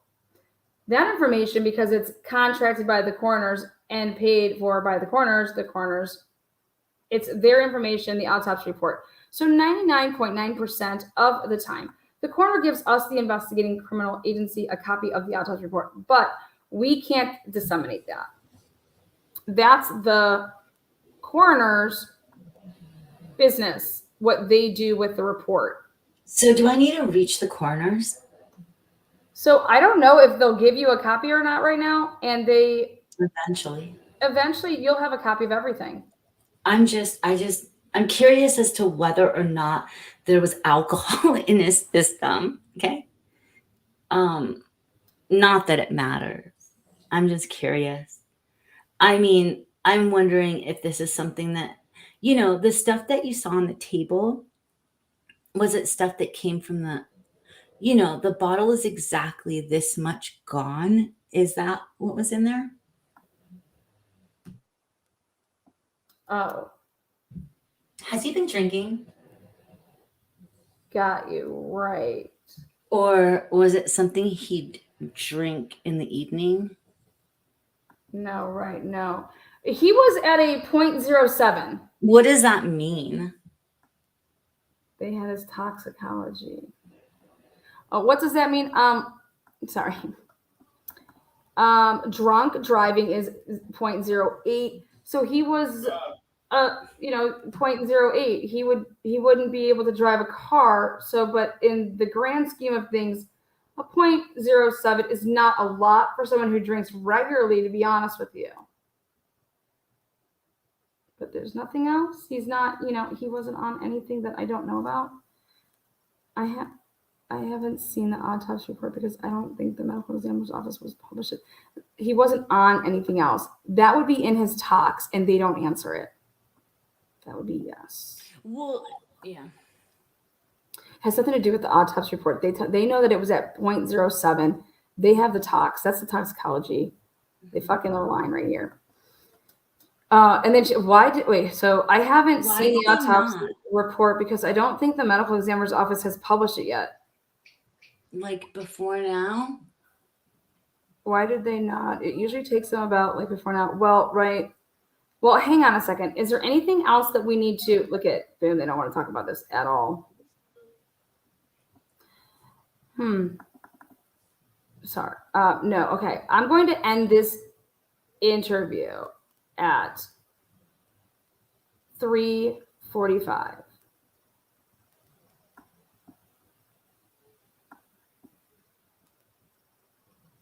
They wanted that motherfucker to end. And then, wait, did they talk to her again? I don't have it. You might, but I think that that they've done a lot of things that haven't necessarily been on record, because as we see, there's a lot missing here. Wait, hold on. Where was the fucking Cracker Barrel? Up, like page 2, probably.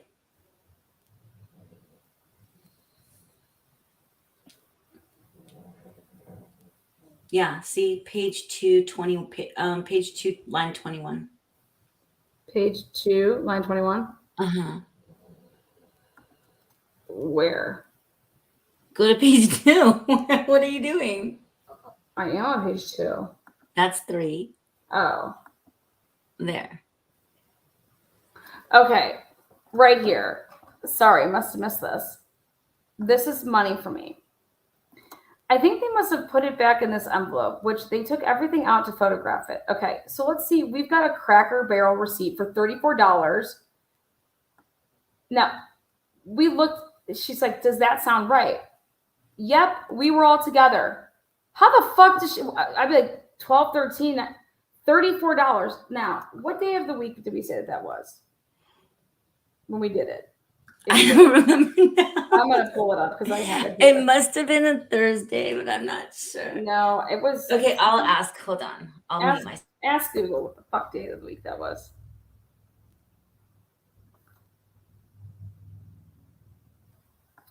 Basically, she says, yep, this day means something, but yep, we were all together for 7 people. Like $34 for 7 people. Friday. It's Friday? Yeah. Okay. Would love to know the timestamp of that. Yep, we were all together for 7 people. 7 people? That's right. I forgot about this. That's right. Remember, I was losing it. I was like, She's like, huh? And they're just like, B, what the fuck are you? How do you feed 7 people at Cracker Anywhere. Barrel Anywhere. for $34? $34. Bum bum. Cracker Barrel, you're looking at what I would think is a dinner, 2 dinners and 2 drinks. Mm.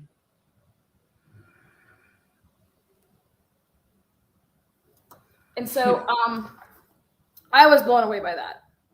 Wait. Also, they have to interview her again in April. Because there comes a point in time where they say to her,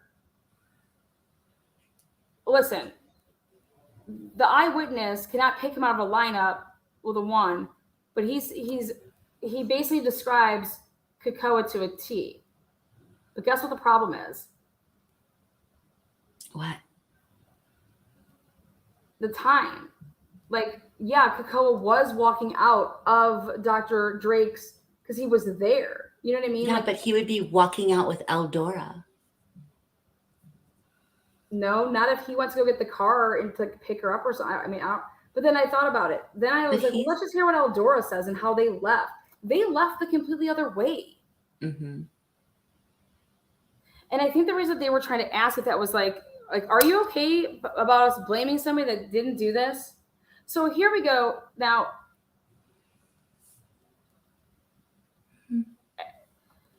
you have these guys that know exactly what the fuck has gone on. No doubt in my mind, they know what the fuck's up, okay? So that you're going to write up a probable cause saying that Jennifer Drake wants to close down Bonners Ferry and they want him to move, like they don't want him to take any more patients out in Bonners. How in the fucking world can you then go in a probable cause and say that, oh my God, Dr. Drake was having this great big practice. He had so many people. He had all these clients. You know, he was taking clients from everybody. What the fuck are you talking about? That's not even true. And the paperwork shows it. He doesn't have clients all the time. He has a huge open gap in the middle. They're totally missing Wednesdays. They don't even fucking know if he does anything on Wednesdays. But so these guys know this. So they know that this doctor, so, hey, Emma Fields, what's up, girl? This is a shout out from me to you. You're being lied to. You're being lied to. And I think Eldora needs to ask herself some questions here too, because as we see, here's Jennifer Drake throwing her entire family under the bus, talking about where they live, talking about how dark their skin is, talking about, I mean, everything. Like, she just wanted to be girlfriends. That I just didn't have the time. I mean, like none of that is. And then if you listen to Eldora talk, it's the complete opposite.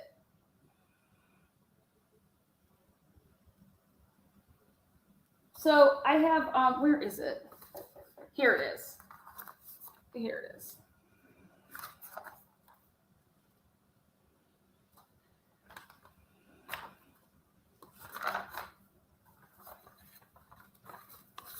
Hector.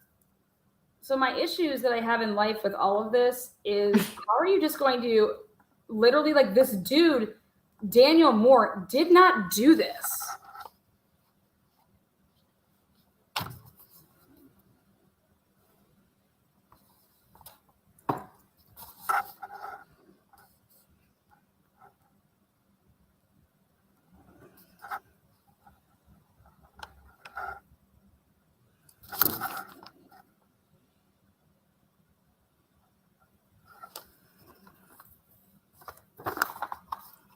Right here. Dr. Drake called his wife at 7:17. Miss Drake was at their shared residence, okay, at the time of the call. Well, great. After discussing routine family shit,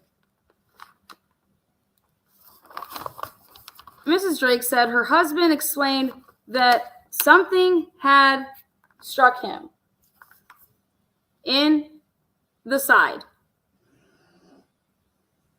She thought it was a ceiling. He then said he thought someone had shot him through the window. He then stopped responding to Mrs. Drake. Mrs. Drake hung up to call 911. This is a lie. That never happened. And they know this. And they know this. I have the phone records. This never happened. And she also is showing them her phone records when she's at the interview in March, not the 26th. I think it was the 23rd. Could be earlier than A that. short period of time, Mrs. Drake estimated that the time from Dr. Drake no longer responding and to when she hung up was approximately 15 seconds. Based on the timestamp from the phones and Mrs. Drake's estimation of time of when he stopped responding, puts the time of the shooting at approximately 7:26. Wait, why wouldn't you just take the 911 call? Exactly. You guys, they are basing everything in this PCA on Jennifer Drake's testimony. And see, Heather One Dimple, that was exactly my thought. And I'm not, isn't that where your head goes first? So why not clear her? How was she cleared? Okay. Mrs. Drake dialed 911 to report what she had heard. That is factually a lie. A lie. A fucking lie. Even Jennifer Drake isn't saying that in the interview. She's like, oh, didn't call. Thought I did. She's like, I didn't call 911. So then check this out. Ready? Mrs. Drake dialed 911 to report what she had heard. So look at how intricate this lie is that they tell. So then I thought to myself, holy shit.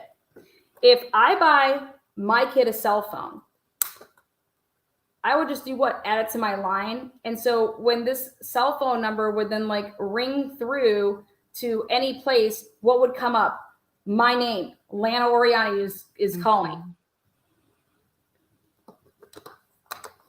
But really it wasn't me. It was my kid calling. Just like hypothetically speaking, I'm just showing you so you have a woman who's putting it on the record.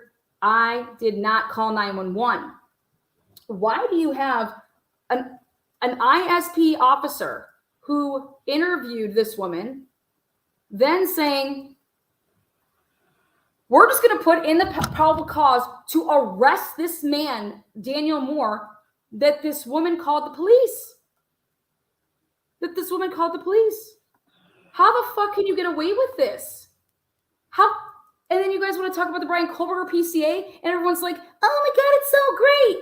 The fuckers, it's lies. It's going to be all lies in that motherfucker. Why do you think Ann Taylor has a huge problem right now? 24 fucking reasons. Okay, so I'm over here just and then you would need to write how this all happened. Also, this is the other thing that happens. When you hang up to call 911 and I'm here and I was like, oh my God, I got to call 911, but the person I'm calling for lives, let's just say, fucking in another state. I'm calling 911. I'm saying, where's your emergency?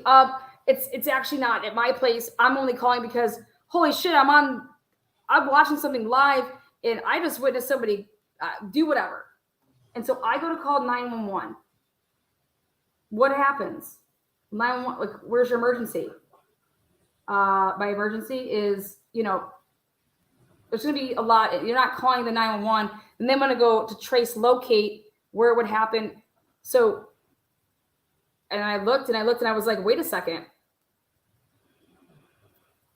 There was no 911 call made. Do you know? And I will pat myself on the back. Who found out, Bella, that there was no 911 call made?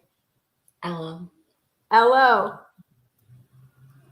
Literally, since 2020, everybody in that community has thought that there's this 911 call. There's no 911 call. In fact, at the preliminary hearing, No 911 call was fucking played. It was a really amazing find. And I think Ron John might have just awarded you by getting you members, but I'm not sure because we can't see it on our end. If you did, Ron John, thank you so much. So I look at this and I'm just like, all right, that's a blatant lie. The dispatch center in Coeur d'Alene patched her call first up to the Bonner Ferry's dispatch center, and they patched it up due to the Bonner or the Boundary County Sheriff's Dispatch Center. Okay, now eyewitness to the man running from the scene. Ready for this? Mm. Okay. An eyewitness named Isaac Funderburg was outside of his apartment near his car when he reported hearing a gunshot. They said there was no S, it was just a gunshot. Funderburg's apartment was located directly across the street from Dr. Drake's office. Funderburg later advised he observed an adult male dressed in dark-colored clothing walking northwest from between Dr. Drake's building and a fence on the north side of the building immediately after hearing the shot. Mm.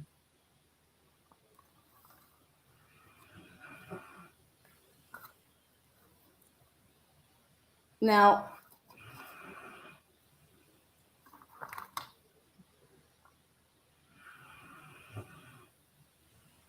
ready for this? Tell us. So all of this right here, but by the way, he never talks about that he grabbed his dogs and had to put his dogs in the car and stuff like that. Just take that all out of there. This is where they lie next. His girlfriend also heard the shots or shot and observed the figure running away to the northwest, or I'm sorry, northeast. They put her in for one sentence. Ready for this? She positively identified that the man that she saw was the guy that they arrested, that Bonners Ferry police arrested, that was seen on the body cams, or the, not body cams, but on the traffic cams and the business cameras. And he was a guy in a black hoodie, hood was up, and they traced him back from the casino boats and Kootenai River Inn. This broad positively identified a guy from Michigan that was the they put this sentence in that she said that she saw, but left out this, which is ready. Mm-hmm. This is what she said. Kootenai County. Wait for this. Kootenai in, baby. She interviewed, and she says, let's see, in quotes.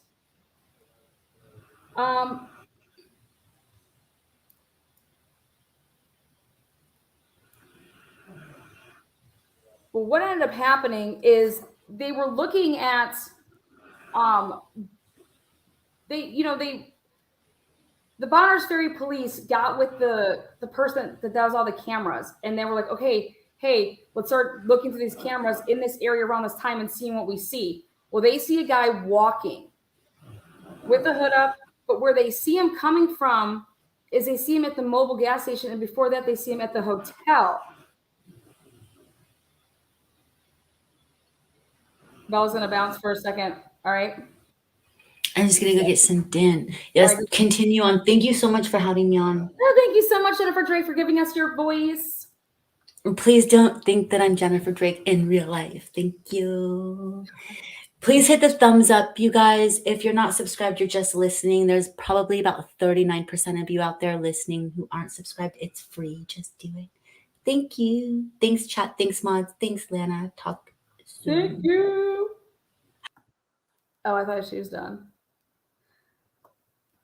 So I get my hands on, because I could not fucking believe this. I said, they have it right here in the report.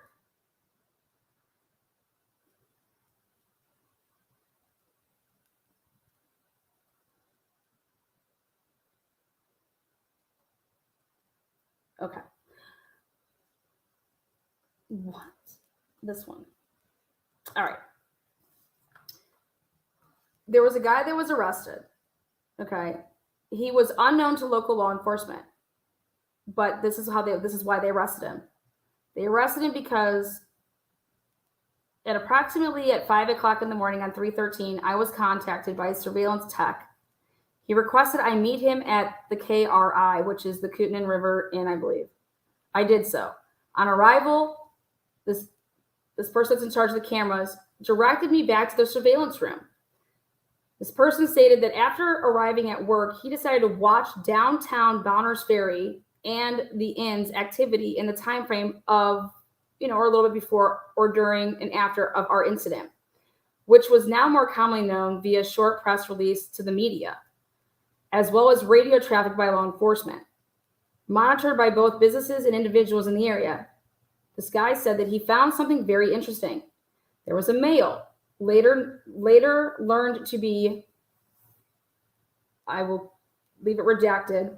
He's from Michigan.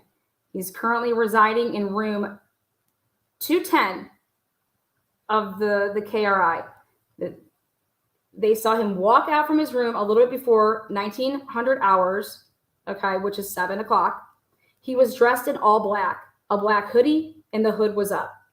This person exited the room and walked through the tunnel, passing under the bypass of Highway 95 Main Street. This person made sure that that was showing me the cameras, directed my attention to the video showing this person walking through the tunnel. He passed under a camera at the far west end of the tunnel, looks up at the camera, but seems to make an effort not to raise his head in order to do so, as if attempting to conceal his face. This person exits the tunnel and does not show up again on any camera accessible to the hotel, including a limited view of the bypass, which was stated definitely meant if he proceeded up the South Hill, he would have to do the trails. That's difficult late at night, increasingly dark hours for locals, and it's hard. Not to mention, he's a visitor to the area. Approximately 15 minutes later at 1905 hours, wouldn't be 15, that's 5 minutes. This person appears walking on Main Street. That's the street that the chiropractor's office is. His face still is concealed by his hoodie, being up past surveillance cameras located at the South Hill Mobile gas station. The first 911 call. How many 911 calls were there? The first 911 call regarding the shooting happens at approximately 1929 hours. At approximately 1935 hours, a subject, again, same clothing, same appearance, appears walking, hood up. Approximately 15 minutes later, the suspect appears at the west end of the bypass tunnel. He calmly walks through the tunnel back to the hotel, the KRI, and returns to his room again. This guy Jones was unable to show any surveillance of him utilizing the commonly traveled bypass, its sidewalk to return north from the Southern Hill area. We did not know this guy. We pulled his records from the hotel. He was somebody that we did not know. Local law enforcement did not know. Okay. But he was dressed exactly as the suspect fleeing the area following the shooting, as described by witness Funderburg. Ready? As the morning proceeded, I met with Detective Watts. He was holding a printout made of 3 still shots of this person, this suspect, from the evening prior. These had been acquired at the KRI from video. They had video of the suspect walking through the casino in his dark clothing, his hood both up and down, the evening of the incident. Watts, this detective, or whoever the fuck he is, stated that he had just recently been talking with the female the girlfriend of Thunderberg, while speaking with the female, he was inadvertently holding that particular printout in his hand. The female saw the printout and screamed. That is the person, and the printout was the suspect she saw fleeing from the 6811 Main Street location following the shooting. Holy shit! What the fuck?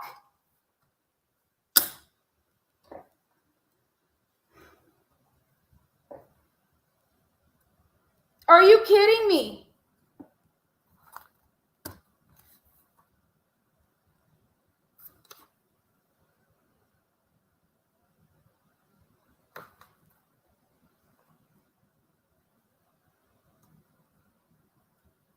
This woman was talking to this officer, and he's holding this picture. He's like this, just holding a piece of paper. And she's talking to him, and then she sees it, she's like, oh my God. She's like, that's him. That's the guy I saw. That's him.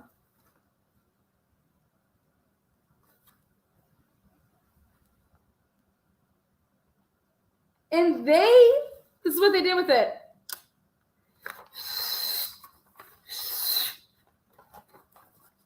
Well, no, they bring him in. Bonner's Ferry brings him in. Guess who wanted nothing to do with him?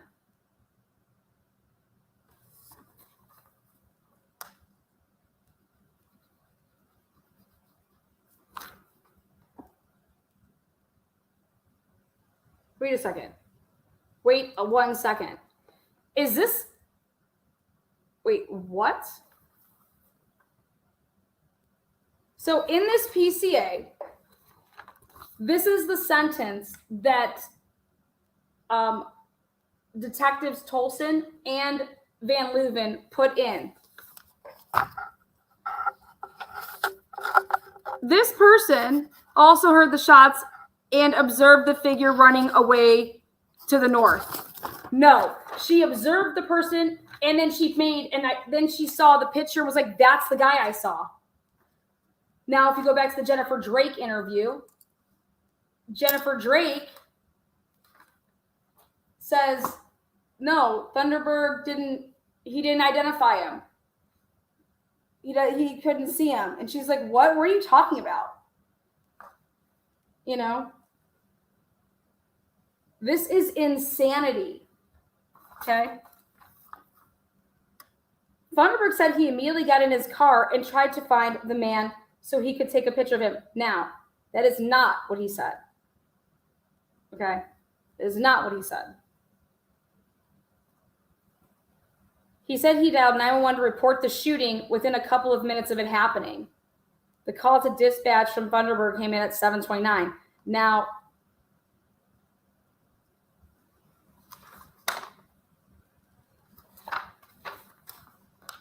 they did not play that 911 call in court.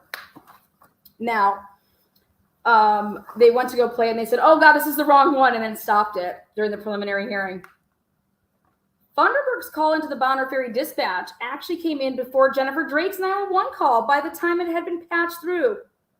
What are you talking? Look at, they put it in again. This is that his call came in before her call. Lies, there was no call. Then Thunderberg and Sandlin were later shown several photographic lineups, including one that contained a photo of suspect Moore, a 63-year-old white male, but did not identify any individual with certainty. That is a fucking lie.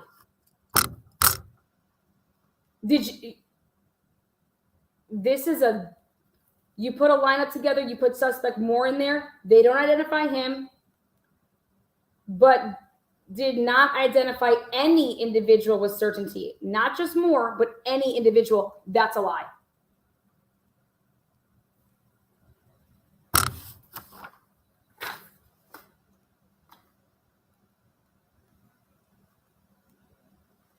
The same people that did the Brian Kohlberger case. This is what they did to this 63-year-old man. After the interviews that you just heard from Jennifer Drake, from her sister Emily.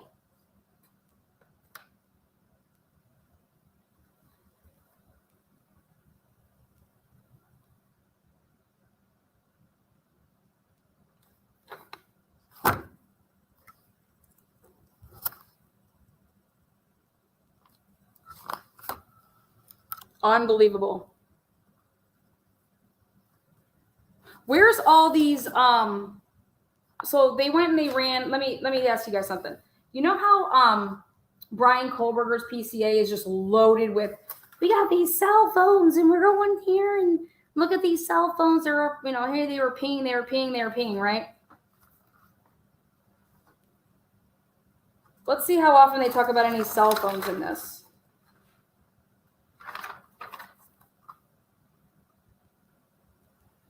I cannot fucking believe it. Jennifer Drake, please. This man did not kill your husband. And right now, I truthfully, that's not my concern. My concern is that Daniel Moore and his family be left in peace. I won't go pushing to find your husband's killer. Just so what would you do? You just got to go get Sandalin and say, Sandalin, can you believe it? This is what they said that you said. It should be, no, I identified. It was this person that I saw. This is who I saw at that time. Where did you see them? You know what I mean?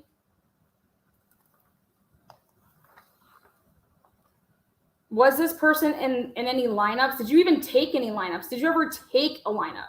Were you ever given a lineup? So what am I going to do? I have no problem. Why can't I call somebody and say, hey, can I just ask you about that night? Oh, who knows? Maybe I already did.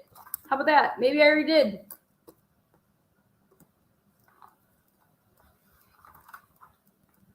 This is just fucking wild.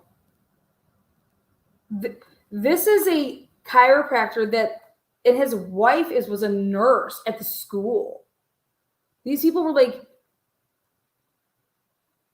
they have like kids and they went like put their kids through like the public schools there, and you know, this is like their home and everybody knows everybody. And this Daniel Moore guy is like, you know,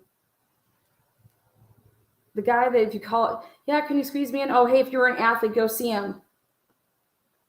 63 years old, doesn't even know Drake. The 40, 20 some years younger. They're trying to get him out of Bonners Ferry. And so that's another misrepresentation of it. Victim, Dr. Brian Drake, was a practicing chiropractor. Was a practicing chiropractor who resided in Hayden. Well, I want to know if he was a licensed chiropractor, okay? I got some questions about the old license. With his wife and their kids. Dr. Drake had an office in Hayden, Sandpoint, Bonners Ferry, where he would see patients. Dr. Drake was a busy chiropractor who had many patients who appreciated him as a chiropractor and as a person. It was Dr. Drake's practice to stay overnight in Bonners Ferry on the 2 nights per week he would see patients there. Funny that Hartman's secretary says that his car was there all the time.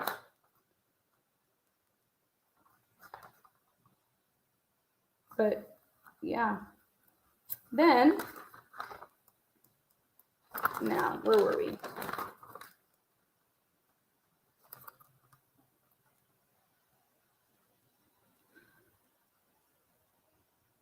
Responding officers, they don't ever put a time, no timestamp here. We have no timestamps. Responding officers found a bullet hole through the window of the exam room of Dr. Drake's office. Officers found the door to Dr. Drake's office to be locked and broken, and they had to break it down to get into Dr. Drake and to clear the building.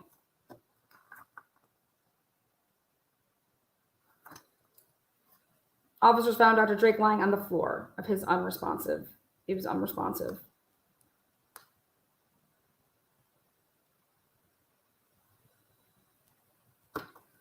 Do you know they left his body there for quite a long time?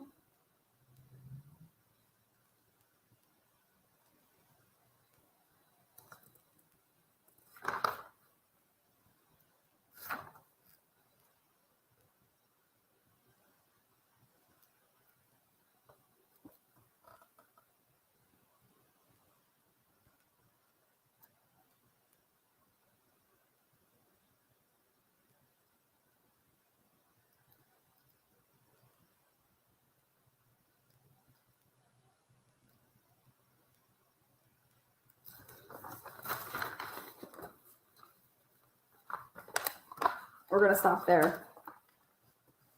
My next episode will be with Eldora. Eldora, come on down. Eldora and the Thunderbirds. That's one hell of a shot.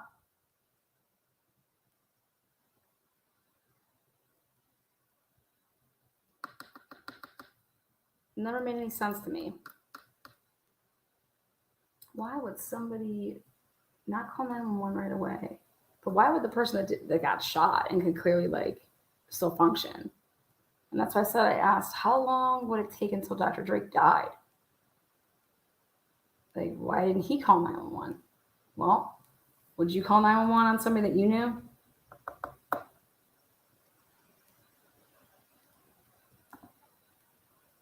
Yeah, they let his body lay on the ground from 7:30 at night until at least 3 p.m. the next day. He was still there.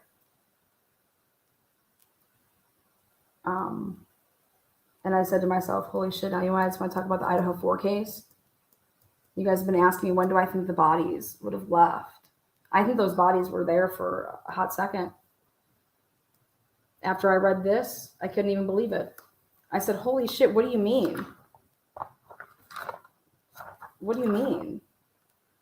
I said, did you realize that they didn't, when these ISP guys went in there, they said, I was like 3 o'clock in the afternoon, his body was still laying there. What are you talking about? That scene was like that, you guys. From 7:30 at night until 3 p.m. and if not longer, you know what I mean?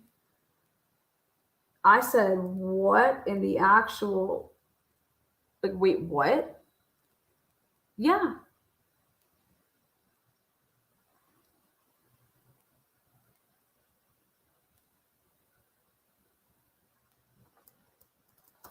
Now, it was during COVID on the inside of, on the onside, it was 312.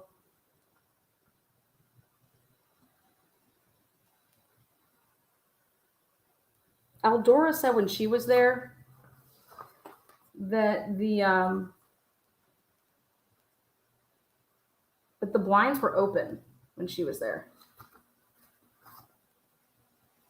I didn't.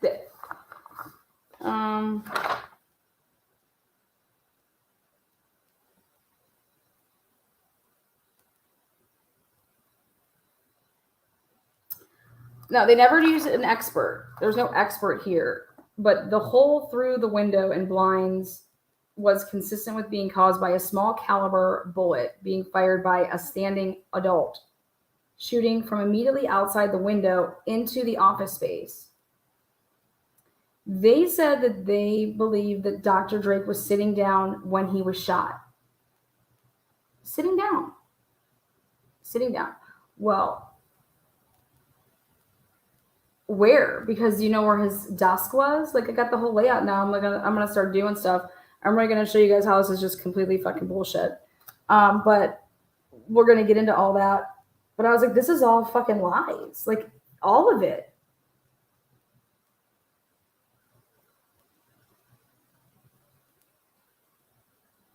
If I'm sitting in a chair and somebody has to hit me and go through my back, well, first of all, if I'm sitting, was it just a stool? Okay, so you didn't have to go through the chair. But the desk is pushed up against the wall, pretty much. So when you're actually sitting at your desk in his office, you're actually on the other side. You're not on the side that would be like, if there was a window right behind me, okay, I couldn't fit between the window and the desk because there's no room. His desk was pushed. So like, if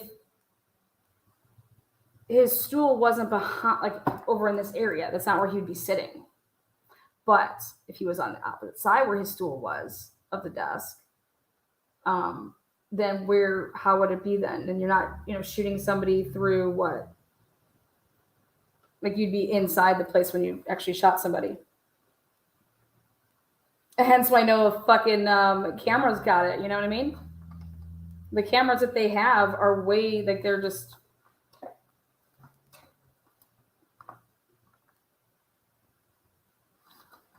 The location of the entry wound, considered with the trajectory of the bullet in Dr. Drake's body, indicated Dr. Drake was likely sitting on a stool located in front of the window and was facing away from the window. Well, guess what? I'm giving this to Scott Roeder. I don't believe that any of this is accurate.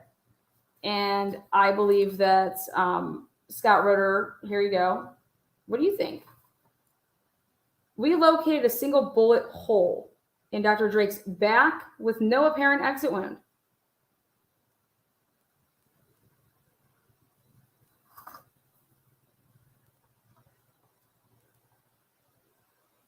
The coroner was on scene and took custody of the body.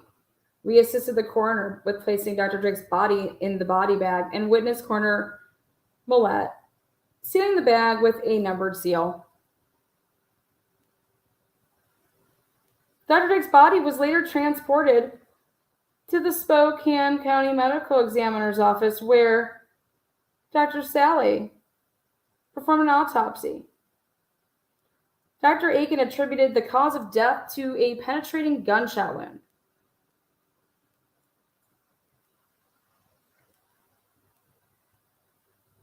Doctor further found that the bullet had entered the body just below the left scapula and 3 3/8 inches to the left of the midline of the back.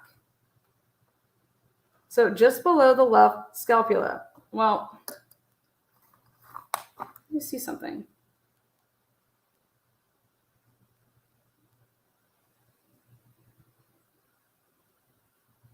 I went ahead and pulled blueprints of Dr. Drake's building.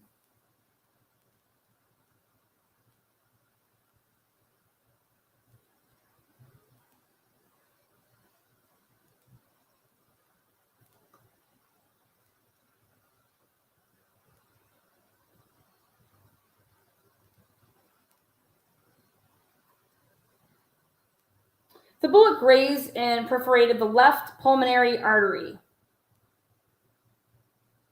The bullet grazed and perforated the left pulmonary artery, causing abundant hemorrhage in the chest cavity. A small caliber handgun bullet was recovered from Dr. Drake's left pectoral muscle.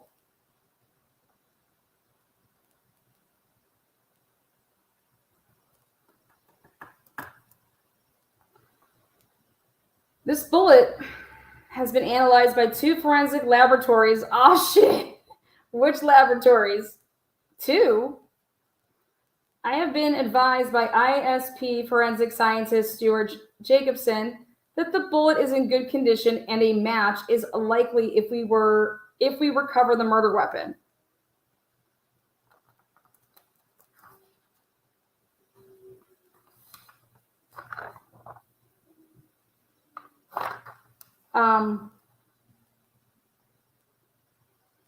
Where's the casing? Where's the casing? Where's the casing? Is there a casing? Detectives obtained surveillance footage from 18 local businesses. I mean, after they lied about that, I mean, how could you believe any of this shit?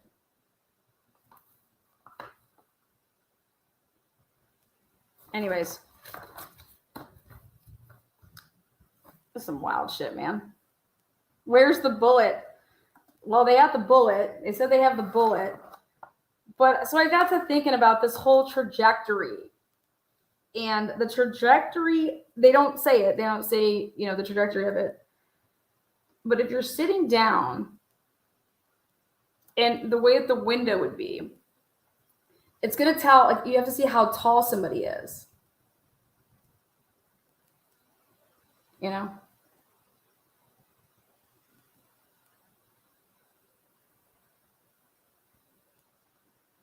Anyways, it's just, this is all just fucking lies. It's just crazy. Anyways, I'm going to go read up. I'm really interested in the preliminary hearing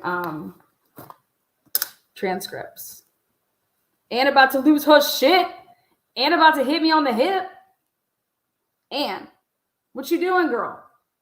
She's like, me and backseat Bill are having a martini. Off the record.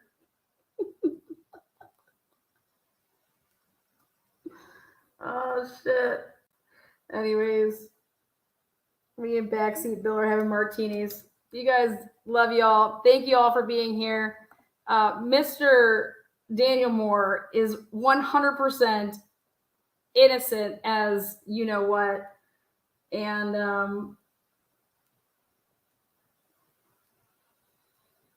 you know, I have no idea what and why they would need to cover up this murder to the point that they are framing somebody else. I don't know if you want to say like framing, they're just going to blame, like frame, or like just, I don't know if it's like a frame job or just like, it's like, well, we're just going to blame this on somebody else versus like framing to me is planting of evidence and stuff like that. So. But these are the people. These are the people.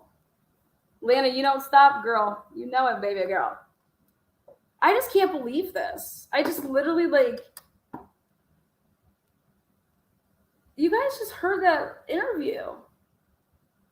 How is anybody with a brain leaving that interview and not saying like, oh my God, did you listen to what this woman was talking about, what her husband was doing? These people were swingers.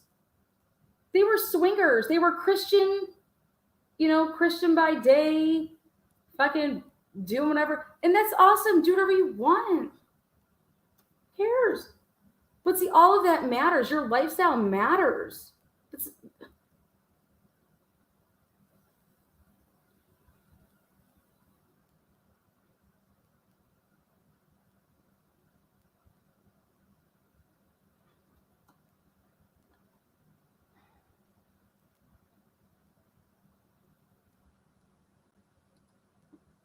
You guys know they were swingers. She says it in her interview. 4 people in a hot tub praying. Yeah, they were probably praying, but they're also, I mean, all these couples trips. Why was the one guy paying for everybody to go on vacation? I don't know. I mean, just, it's fine. It's a big, there's a lifestyle. There's a lifestyle club, you know. During COVID, they were freaking the only thing that was be open. They were Christian swingers. We'll get into a different day. I'll tell you guys. I'll tell you guys about my COVID experience. Oh man, it's just like.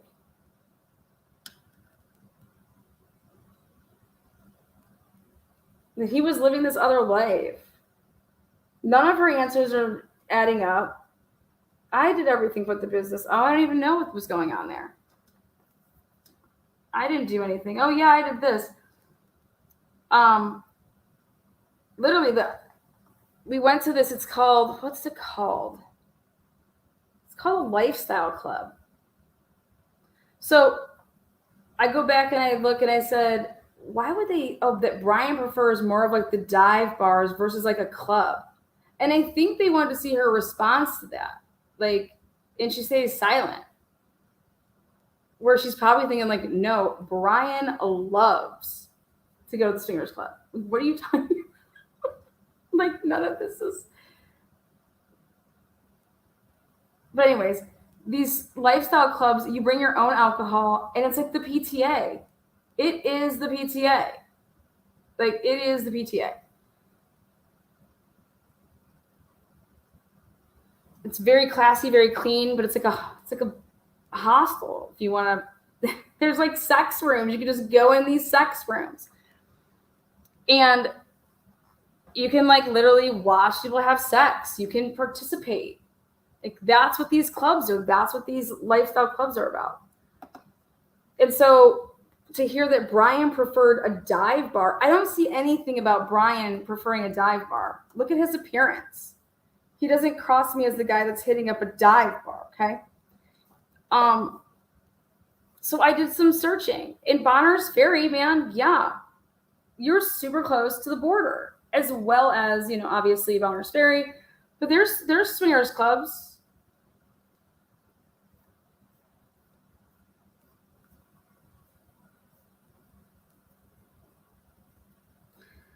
You swap partners. You watch people have sex with like your partner.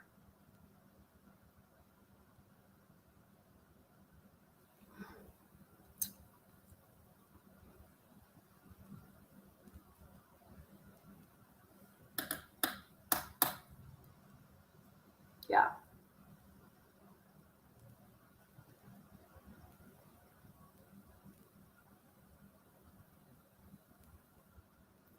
It's just,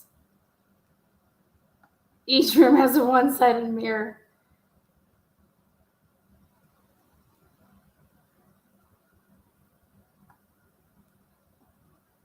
I was amazed.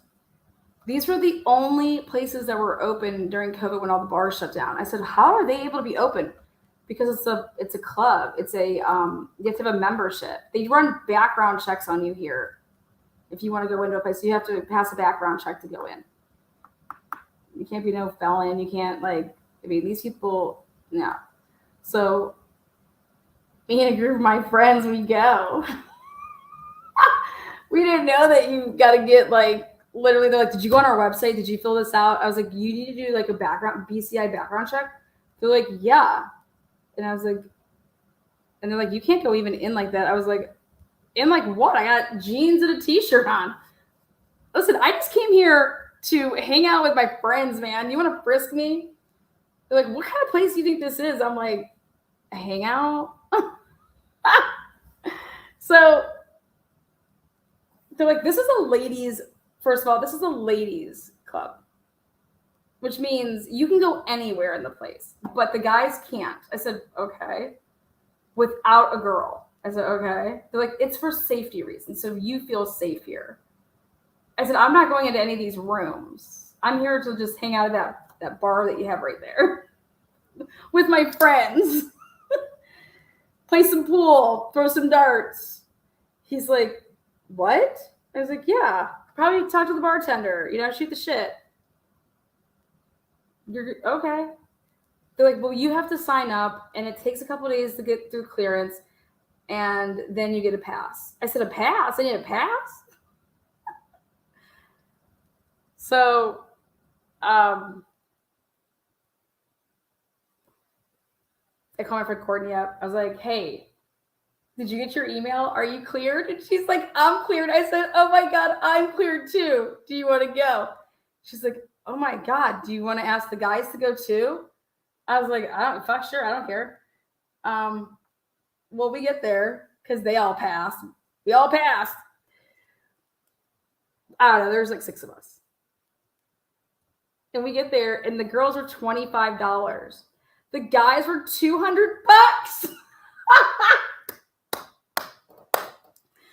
I said, holy shit. I said, you have to pay that every time you come in. He's like, no, it's for your yearly dues. I said, oh God, $25, that's it? He's like, yeah, and then we have a cover charge. I said, oh, okay. So the guys are like, we're not paying $200. I said, cheap asses. I said, you guys just got your stimulus check. Come on, let's go. We go in there. They're like, okay, we're gonna give you a tour, so your tour guy will be down. I said, a tour? What the fuck? We walk in, they're like, okay, you and the one other girl, she can get a tour through the whole place. The other guys cannot. I said, okay, whatever. Let's just hurry up. Like, what's going on here? He's like, these are our play areas. These are our playrooms. This is this. This is that. I'm like, it's like a fucking fun house in there. It's super clean. So clean. So we go in, me and Courtney go to the left, and we have our drinks with, this is how you do it. You have to bring your own drinks in. You take it over to the bartender. She gives you a wristband. That wristband gets a number. Your little cooler that you bring gets a number. You're allowed to have Jello shots and stuff if you want to have them by your table to pass them out to people. And this is me just like, holy shit, this is some regulation here. So we have our little wristbands on. We have to give them our stuff. And then the bartender then just, when you want one of your drinks, she serves you one of your drinks and you tip her. Me and Courtney were just laughing kind of. We're just like, all right, here we go. We're going with this guy to Torres. Literally. Go right through the swinging doors. And there's a riding bull to the left. And then there was, I don't even know what you want to call it. Like, it looked like a gymnasium, but like it was just like, I don't know. I don't even know how to explain it. And Courtney spits out her drink. This is all I remember is Courtney spits out her drink. And she's like, oh my God, she's getting fisted. And I died. I said, oh God, we gotta go. We gotta go. And I was like, I mean, we have to go to the bathroom. I was like, because he's like, what's wrong with you guys? I was like, we gotta go to the bathroom. I gotta pee. I just have to pee.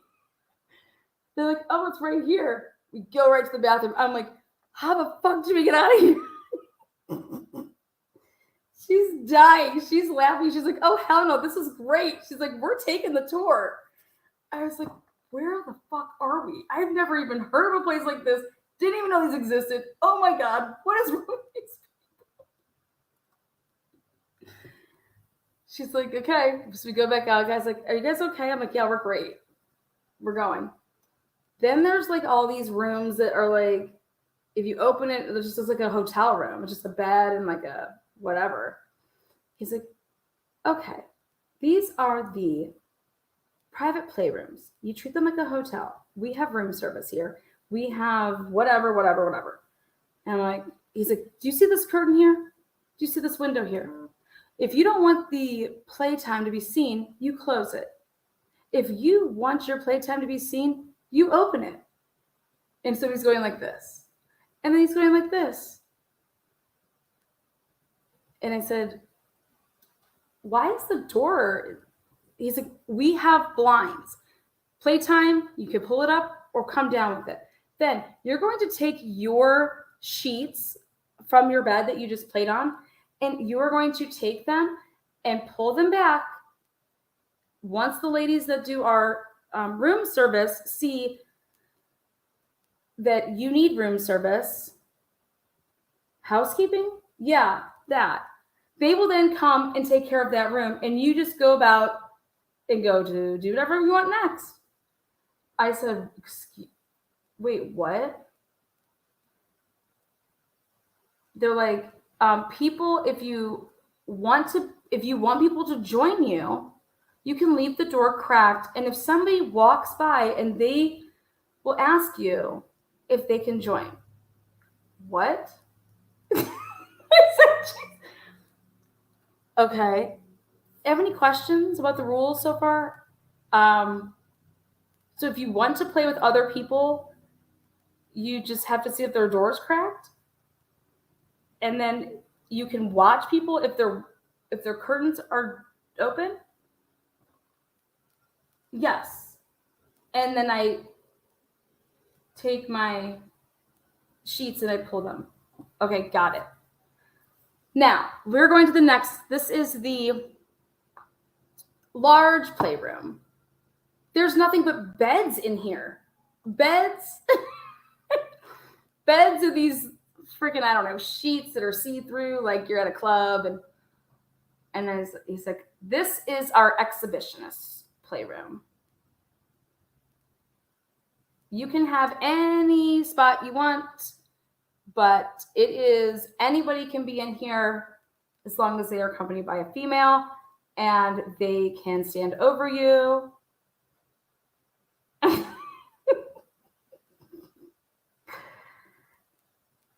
I said, oh my God, can I get a picture of this place? No cell phones. If you have a cell phone out, you are escorted out of here. Do you see these cameras? I said, oh my God. No, okay, got it. No phones. Okay. What else? Now, if a guy is by themselves and they are with your party, you get escorted out too. You cannot leave guys by themselves anywhere in here. I was like, oh, okay, like a sorority house. Got it. Good. So me and Courtney go back and I was like, oh my God. I said, oh wait, I have one last question. Can you just like have sex on the dance floor if you want? Like wherever you want to have sex, you can just, yes. You don't have to be in like one of those like hotel thingies. No. But in the general areas, anything, yeah, you're just not as protected, not as private. Oh, okay. All right, thank you, sir. Yeah, if you have any more questions, just ask. Okay, thank you. So me and Courtney go and we just start having our drinks and we're dying. We're just dying. And I'm like, holy shit, like this is like then we see all these like mom and dads that look like that they just literally got out of a PTA meeting. And they're rolling in their coolers and they're like, oh my God, Sue, how are you? Oh my God, this, everybody knows each other. And then these people come up to us like, hey, are you guys here to play? And I'm like, what? No, we're not here to play. We're here to drink. We're just here to hang out. This is real life. And they're like, oh my God, you have to come back. Next weekend is Whips and Chains. We have like, hello, it's like a thing. People are passing out their cards. Oh my God, Tommy's having a personal party at his house. You totally need to hang out with those couples. They're so fun. What? Yeah, girl. And then here, me, I'm just like, oh my God, can I get some of your Jello shots? Oh, sure, here. You guys were so cute and so fun. How long have you guys been together? We're just friends. Oh my God, your husband's letting you guys come out here? Did you guys just get a membership? We have never seen you before. Totally new to the club.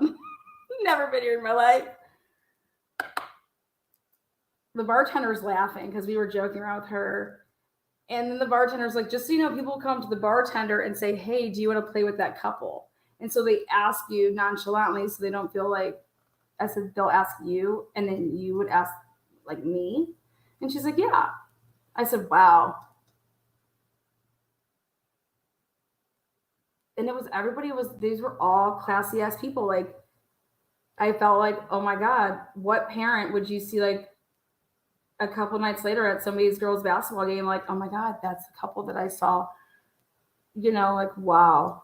But they exist. And,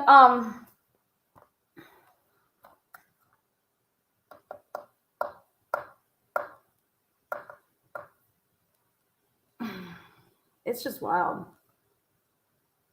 But if you're in that lifestyle, then you think to yourself, wow, somebody could be pissed and, Brian Drake over there was railing my wife too hard. Fuck that asshole. And then, I don't know. You'd want to know about that if the guy was murdered, hey, where does he normally hang out? And then when I heard them talking about everything was closed during COVID, I'm like, not the swingers clubs. They were open for days. So anyways, there you go. Very, very rich. But no, it's a lifestyle. It's a lifestyle that I think they should just call themselves the Christian Swingers Group, but it's real. It's totally real. So go ahead, check it out. Go Google lifestyle bars or clubs or they've been swinger shit. Totally real. All right, guys, until next time, thank you so much. Be kind.